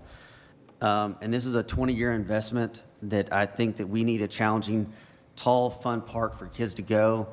And I think that we need to spend, not saying we need to spend more money, but, the $500,000 a year ago was just a starting placeholder. It was not that we had to stay there. It was not something that we had to stay at $500,000 and that was it. And Mr. Carruthers mentioned that a few weeks ago. And I kind of got back to, I've said this a couple of times, is just because we're a small town doesn't mean we can't have nice things. I grew up in a small town and we kind of fought with that same thing too. We can have nice things even though we're in a small town. I know that, we're not going to have something probably big and fancy like Allen or Frisco or some of them bigger, rich cities. But I think us having a, $750,000 park is just fine. The EDC has the money that will release the money that the city can go back into our budget, and y'all can work with the Parks Board and not just pick out colors, but help pick out other playground equipment. Because I know back when we had this park committee, Child's Play in Burke was very popular with the park committee. It wasn't a park that they didn't like. They did like that park. And so it's not like, you're going to go back to them and say, hey, we like this. This is not a foreign park to them. So they know all this playground equipment. They're very familiar with all the stuff that's on this drawing. And Child's Play in Burke is going to save all the trees with this layout. And so is that something that the EDC board, Laura and Kitty, that y'all can work together with them and kind of get all together? And So we would like your leadership and your mediation. We did go to you before when things were not working out so well. We never got the feedback from the park board on their, on Child's Play or Lee Park and Play. So we don't know that information. you don't know what information? They never deliberated with us. Matter of fact, they ended the committee before we ever had a final opportunity to talk through the deliberation of any of the features. Matter of fact, they ended the committee back in April. Yeah, that's true. I think what I recollect is that they wanted to bring the 3 options to the Parks Board and have them decide, and I think it was more of a discussion of having the subcommittee give a recommendation and decide. So I think there was a difference of how to move forward with how to present, I guess, to your respective boards. I do remember that, yeah. So do we? So yes, and is your answer. I need to ask a question. So if you approve this resolution is specific to a product, isn't it? Yes. Okay, so there is no approving this resolution and then asking them to go back and work with the park board. But I'm saying. So you can't do both. I know, I'm not talking to what Mr. Horak said, that they're not, you're going to let the Parks Board work with you, but you're only going to let them pick out the colors and the Century Board stuff. They're saying that they would, if we approve this, then yes, we're approving Child's Play, we're approving that, but they want to get with probably like 2 or 3 people from the Parks Board, 2 or 3 people from the EDC, and then maybe like, I guess, 1 or 2 council as, to mediate, and they would work together on designing a park with Child's Play. Looking at the warranties, looking at all the stuff that's been around for 100 years, I don't see anything wrong with this playground company. This goes. And I think we would like that. We want to collaborate. We want to come together and as a complete city be happy with the end product. So we're not trying to usurp the park board. We want to work with them, honestly. It's just what I've been saying. I don't. You keep saying we're wanting to work with them. You're only going to work with them if it's with Burke. That's all you're saying. No, they No, can that's help exactly pick out what you equipment. just said, Kitty. No, what I mean is they can. We'll be happy to work with the park board as long as it's Burke, because that's all this resolution points to. Yes. You can't, you're going to have to scrap this resolution and go back and say, we'll do a resolution for park equipment for $700,000 or $800,000, Then that opens it up to where you work with Park Board, because we tabled this thing, I think, 2 meetings, correct? At least once. Because we have stated as a council that we want to know what the direction is of the Parks Board. And what this resolution is saying, we're going to work with Park Board as long as they pick Burke, and we'll let them pick some colors out. Mr. Horick, you Yes, ma'am. misunderstood what I said. No, I don't What- think I did at all. Let me clarify then what I really mean to say in my own words. We chose Child's Play and Burke because of a multitude of different reasons. We want to work with the Park Board. We chose on quality, we chose on warranty, we chose on a lot of features that are important to the whole city. We didn't have an opportunity to work with the Parks Board on picking individual equipment, and we do want their input with that, with the mediation of a couple council people working with us together, so that we all come up with the best solution. It doesn't just have to be colors. It doesn't just have to be, sensory boards. We want their full involvement. That's what I want you guys to know. We want their full involvement, And that's because what- I think it's important to the city that we all work together. And we do come up with a plan that we all love. No one wants any arguments in the city. That's Hey. not the intent. Yeah, that's very good to hear, and you're correct. Council, we should move this along. I'm going to make a recommendation that you deny this resolution. They start all over again and find out if they're going to work together. Mayor. Ms. Morrow, Wait. Ms. Morrow has a Okay. Mayor, Who is next? it was Go ahead. me. I wanted to address 2 things and then ask a question, and then I'm done for this one. But there keeps being a comment about how Hazlet deserves nice things. Either of these parks are beautiful. It is nice no matter what, and both parks will be an amazing opportunity for children.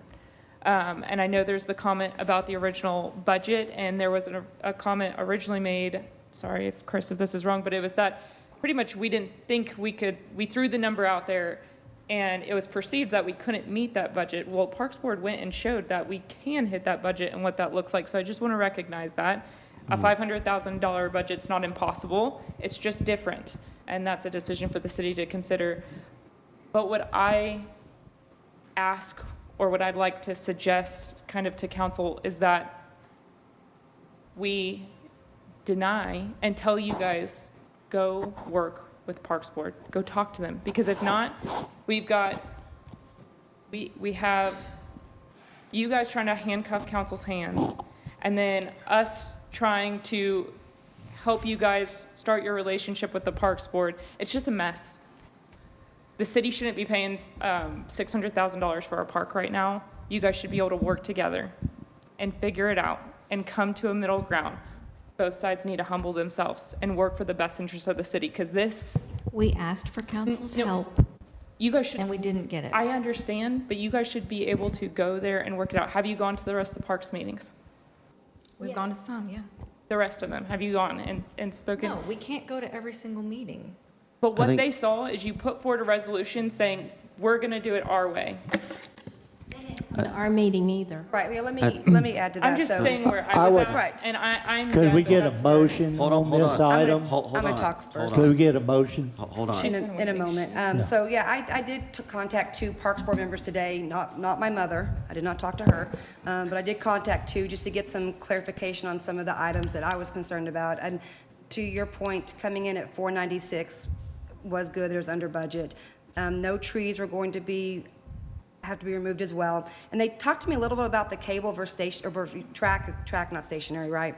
And you're right, only one of them can have the ADA basket, not the other one. I don't remember which one was which. It could only have the track, be on the track. On the which is track, a but not shorter the, not the cable. And is that the Pretty same that Burke did as well? Only one had the ADA, or do they both have buckets? One has a bucket. No, One only Okay, so one. that's the same, okay, but it's a little shorter, I do know that. I did do a little research on We Build Fund, just like 5 minutes, and they do have the tallest tower in the industry, so that's kind of neat. And I did also ask later about the broken equipment, and I think the musical, that the Parks Board is moving forward on getting that replaced with a different item, so that's not something that I guess breaks easily.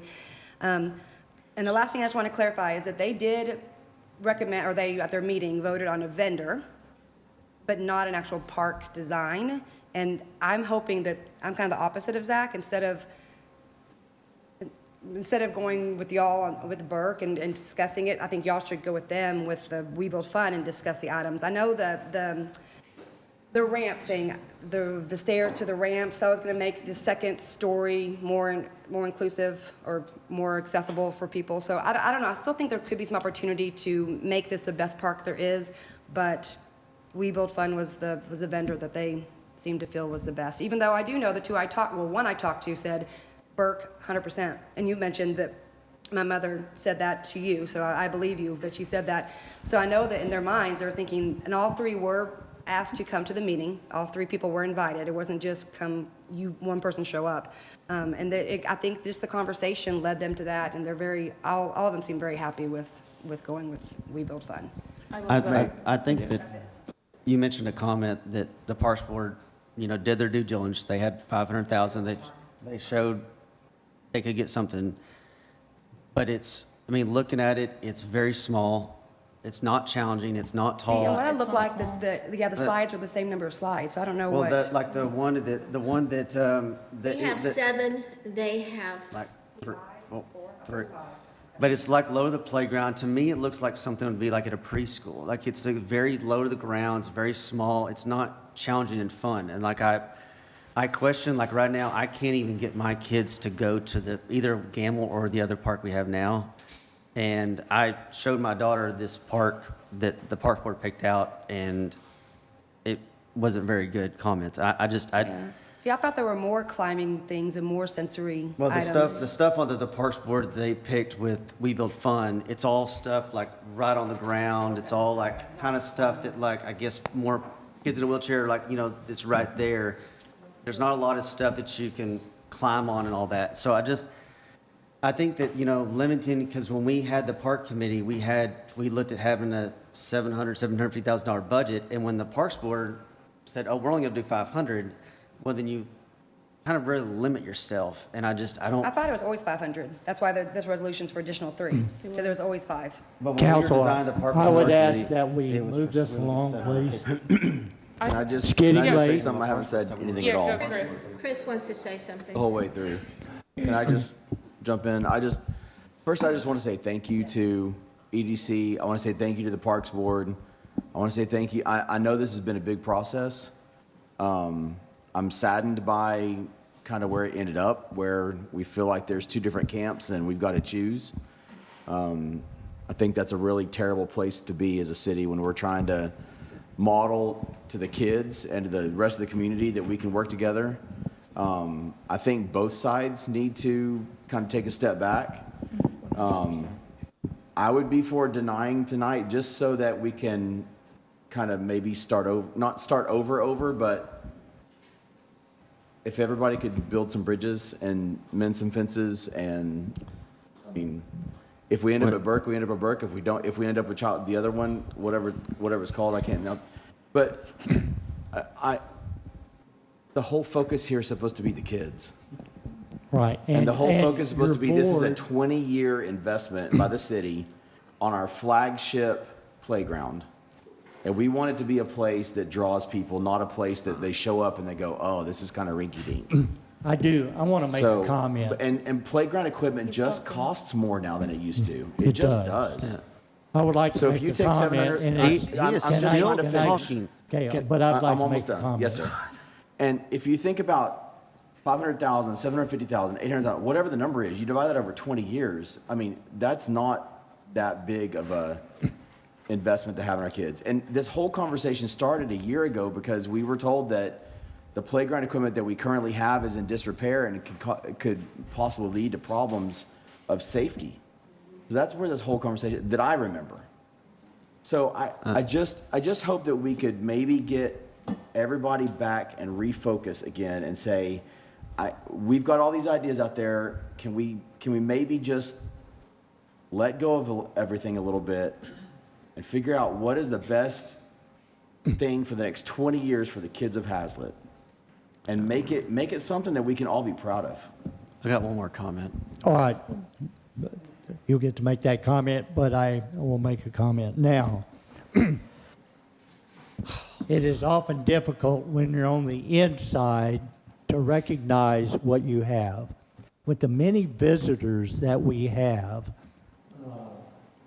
that come to Hazlet, and particularly the community park, I constantly get a compliment on what a great park it is. And what you don't see is some exorbitant something that's dominating some part of it.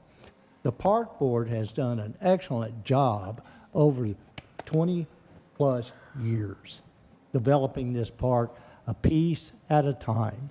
And every piece was chosen purposefully. And it resulted in something that's unique, is pleasurable for kids to play on, and visitors compliment. I think it is such a unique combination of simplicity and open space and select items that are enjoyable. So you do have something unique and something to be proud of today. And it's all thanks to that park board. So in going forward is that City Council, your advisory board is the park board on this issue. There's where your priorities should lie. HCEDC, thank you very much. What do you? You can provide funding and support the park board's choice if you so desire. Mr. Mayor? Yes. Part of the EDC's bylaws and part of their role of an EDC in a town is to design parks, design playgrounds, design. No, it's not design anything. That's not their role, is designing. Their role is not, it is, and you can look it up on the internet. It's not I just know not it just very a funding. well. I know the law. There's nothing in there that says design. Construct, fund, and purchase. That's what Pardon? it says on the EDC. Construct, fund, and purchase. So it's kind of open to interpretation. Are you reading the website or are you reading the state law? I'm reading our articles of incorporation. Okay. But nonetheless, that your primary input is the park board. I'm just reminding the council, that is your advisory board. But we do Listen- not have to do with the- Listen to them. I agree with what you're saying, that we do have a great park, and I think that this park is a kind of a destination. We got the disc golf, we got pickleball, tennis, basketball court. We have a lot of things that, it's not just a park where you have one playground. We have two playgrounds, we have other things that we can do. But I think this is our one chance to really invest in these kids for the next 20 years and giving them a really nice, fun, new playground. And I just don't want to screw this up and give them a really cheap playground to try to save some money. And I don't that's- think anybody's taking that approach. Well, they're different. But anyway, please, does someone have a resolution? I mean, a motion. I've got I'm sorry, Doug. Go ahead. No, You're ready. Mayor, I make a motion at this time that we deny resolution XXX 2026 for amended project of the Hazlet Community and Economic Development Corporation B Board for the replacement of playground equipment and safety fall zone covering community park. Excuse me, my voice is going out. Motion is made to deny resolution for amending the project of the Hazlet Community Economic Development Corporation B Board for the replacement of playground equipment and safety fall zone coverings at the community park. Is there a second? A second. There is a second. I just have one final comment. Yes, ma'am, please. It is my hope that both boards can move forward collaboratively, Yes. find some common ground, and return with a project that has support of both the board and the park committee, including hopefully HCEDC funding support. I believe getting everyone back to the table and finding a path forward together is in the best interest of the city and our residents, and especially our children. Yes. Very good. And I wanna- We want to acknowledge the work of both Yes, boards. I want to echo. And. Did you have and a comment, Tad? That's what I'm doing. Okay, well, I just, This is part of the heard two discussion. conversations going here. We want to So- acknowledge the work of both boards and how hard both of them have worked and the passion they both have. And we want to ask if they would please find a way to mend fences and build bridges and work together and bring something back to the council.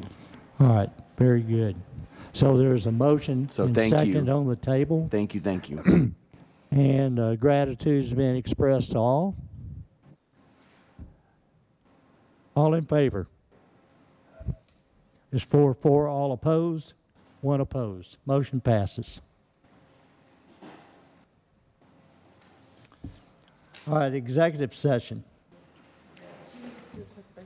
Yes, ma'am. Let me get to that. City Council reserves the right to adjourn into executive session during the course of the meeting to seek legal advice from its attorney regarding any item posted on the agenda as authorized by Section 551.071 of the Texas Government Code. Excuse me, if additionally, pursuant to the provision of Chapter 551 of the Texas Government Code, City Council may adjourn an executive session in accordance with the authority contained in Section 551.072 with regard to purchase of community facilities property, acquisition of right-of-way, and also Section 551.074, the appointment of Crystal Babcock as City Secretary. Crystal Babcock, would you like to have this held in open session? That's your prerogative. I'm fine with it, executive. All right. Very good.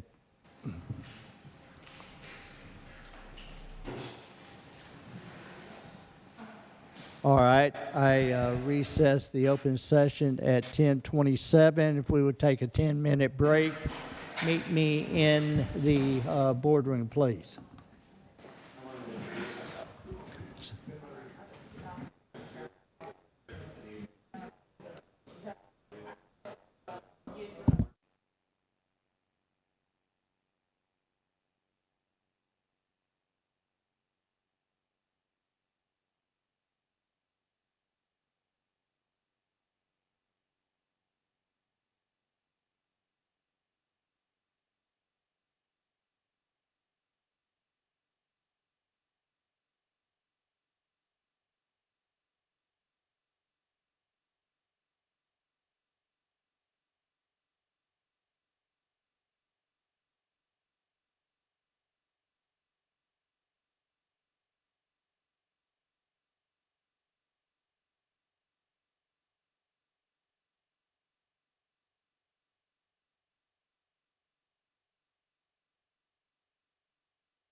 All right, excuse me, council. I will call the open session back into session at 11:53 p.m. All members of the council are present. All right, let's go to item 9H. Discuss, consider, and act on Intermodal Parkway Phase 1 60% plans from Haslett Parkway to Pask Road and potential traffic calming solutions for Phase 2 of the Pask Road to Blue Mound Road, and provide direction to the city engineer. So Mayor Halsey? Yes. I'd like to make a motion to proceed, for the city engineer proceed as discussed. Directed. Motion is made to direct the city engineer to proceed as directed. Is there a second? I'll second that. There's a second. All in favor? Unanimous. Thank you, council. All right. We go to consider any action resulting from executive session. Sir, Mayor Halsey, at this time, would you like to appoint Ms. Babcock as city secretary? The motion is, did you ask me a question or did you make a motion? I asked you a question. And what is that question? At this time, would you like to make a motion to appoint Ms. Babcock as city secretary? No, Or make I do appointment? not. I Okay. would not make appointment. I would not appoint Ms. Babcock Okay. city secretary at this point in time. Okay. No, she is not prepared Did for you want to add that. anything, Ms. Wise? I just want to ask you to reconsider. This city needs to start moving together. Well, we do, but Ms. Babcock has a different frame of mind on that. Okay, so I do too. I would like to make a motion to appoint Crystal Babcock as a city secretary. That motion is contrary to state law. Not- State law states that the mayor shall appoint and the council confirms. There's no provision in there for the mayor pro tem In to section make an appointment. 22.037, it So that's says, not a valid motion. okay, in Miss- section Miss- 22.037. You don't get to decide what is and what's not a valid I do. motion. You call for a I second. do. You should learn what you're doing. So if The the, proper procedure is that when there's a motion, you call for a second. Or you call for a second. The motion is out of line with state law. That's not Robert's rules. Nonetheless, the state law will Is it take, out of order? the chair's rule, the state law will take precedence.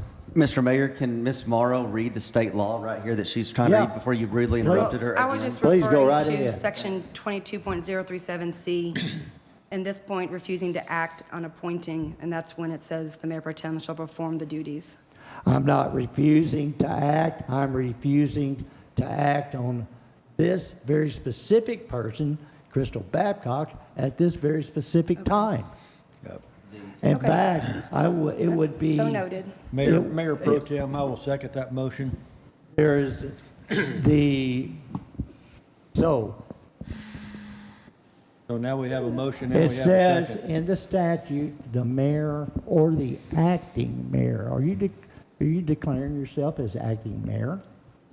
I don't You're think I not said the that. acting mayor. Yeah, I didn't say that. You're She's mayor the- pro tem. I'm Correct. asking, So there's only two choices. It's a mayor or acting mayor. Mayor, No, Now, it says, no, this says, I just read it. If what the does the mayor statute fails, say, Mr. Page? if this mayor fails, is unable, or refuses to act, the president pro tem shall perform the mayor's duties and is entitled to receive the fees and compensation. No, thank you, I don't want any What money does the prescribed for the statute- mayor. She's What- telling you. What does the statute say? I'm asking Mr. Page. Exactly What does the what the mayor statute pro tem say said. on who appoints? The mayor. Or If he cannot do his duties. Or is it not worthwhile for you to pull up and look? Do you not, or do you not know it verbatim? we already went, We Mayor, we already went over this. This is not a trivial item, Mr. Page. And Mayor. so again, Mayor Pro Tem has made the motion pursuant to the authority that she just discussed under the local government code. There's been a second. If you don't want to call for a vote, the Mayor Pro Tem in your place, since you're refusing to do so, can call for the vote. All right, so the mayor pro Kim has made a motion to appoint Ms. Babcock as city secretary. That is correct. Because you're refusing to do your duty. Because I'm not refusing to do my duty. We're asking. And then it was seconded by And Mr. so is there a second to that? Yes. Yes. There is a second Yes, to there was a that. second to So the I Mayor will Pro Tem tell the motion. council, this is contrary to state law. Mr. Page knows that. This is contrary to state law. And so you're going to vote, in favor or not, and understand the call state for it, law. or do I need Because to? you would be, you'll be responsible for your vote. Can I ask you one more So, time? all in favor? Did you have more discussion, or are you good? Well, all in favor? Well, technically, there's a I'm second. calling for the vote. Well, after a second, we have. There was a second. Yes. And now it's Yeah, there's a discussion. second down here. I know, and now we can talk. Oh, you have a point of discussion? I implore you, please do this. Just a pointer. This is No, not worth the division. Is this really a hill to die This on? is not division. This is This is division. not division. This is standing on this, and I don't want to have this conversation. I would not You have these cannot have- you conversations cannot say in front anything. of the You employee, cannot. but y'all have forced that No, we're in. not. No, we have Miss not. Babcock No, refuses no, to she- work with the mayor. And my only comment is we have not had a city secretary for 3 years. It's been vacant. So that is what authorizes this vote that you're Well, about to we've call had for. a And she acting- did not ask for this to be in public. I'm asking you to reconsider your stance. I'm not to reconsidering. re-go over I'm not anything we reconsidering. I discussed. can tell you that. Okay, but Okay, he's then- not. We've already I voted and have, seconded. I have Let's- considered, let me put it this way, I have considered, and the better judgment is no at this time. Okay. We've already seconded and now made the a vote. motion. And So- your judgment So, is.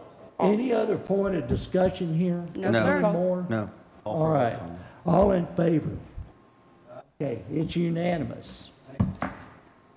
All right then. That's all of your Don't we need to talk? executive about session items. We need to talk about 10A, Mr. Mayor. 10A, We don't have to say anything? No? you don't have nothing to say. Okay.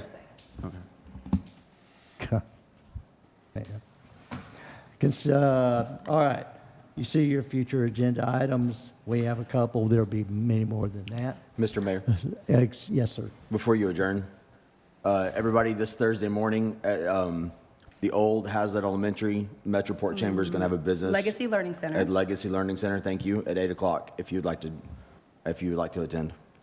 Very good. Thank you for that. And I also have a future agenda item to add.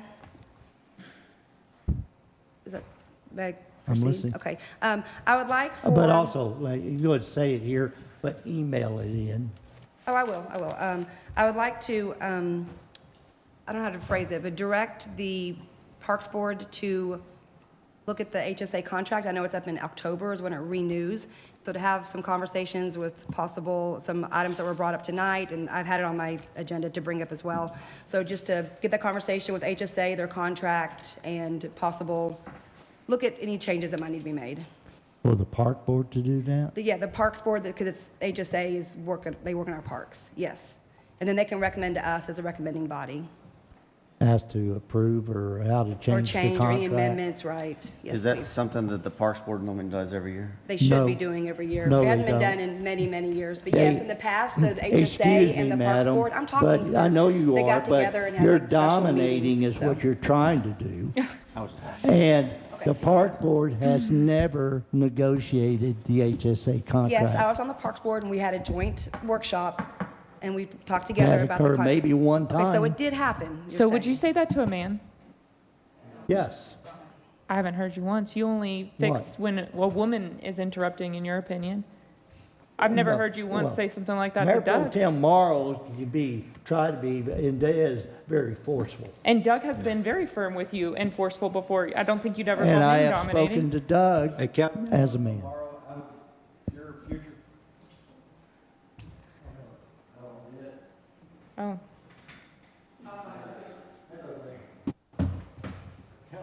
Oh, oh. Councilman Morrow, I just suggest that you send your future agenda item to the city secretary.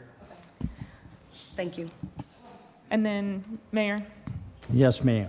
for future agenda item, which I'll send, I'm just not really sure, it kind of touched James and Crystal on what we were talking about earlier. For the plat we approved earlier today, that intersection on Harmon and Blue Mound, sorry, it's late.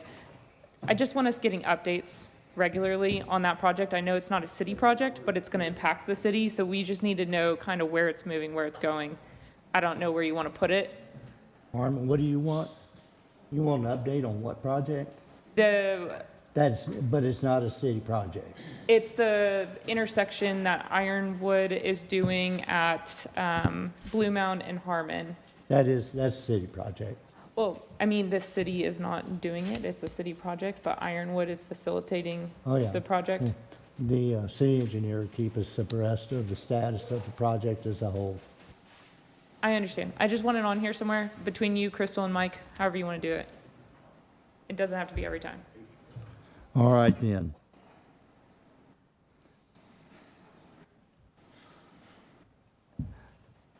I adjourn this meeting at 12:05 p.m. This conference is no longer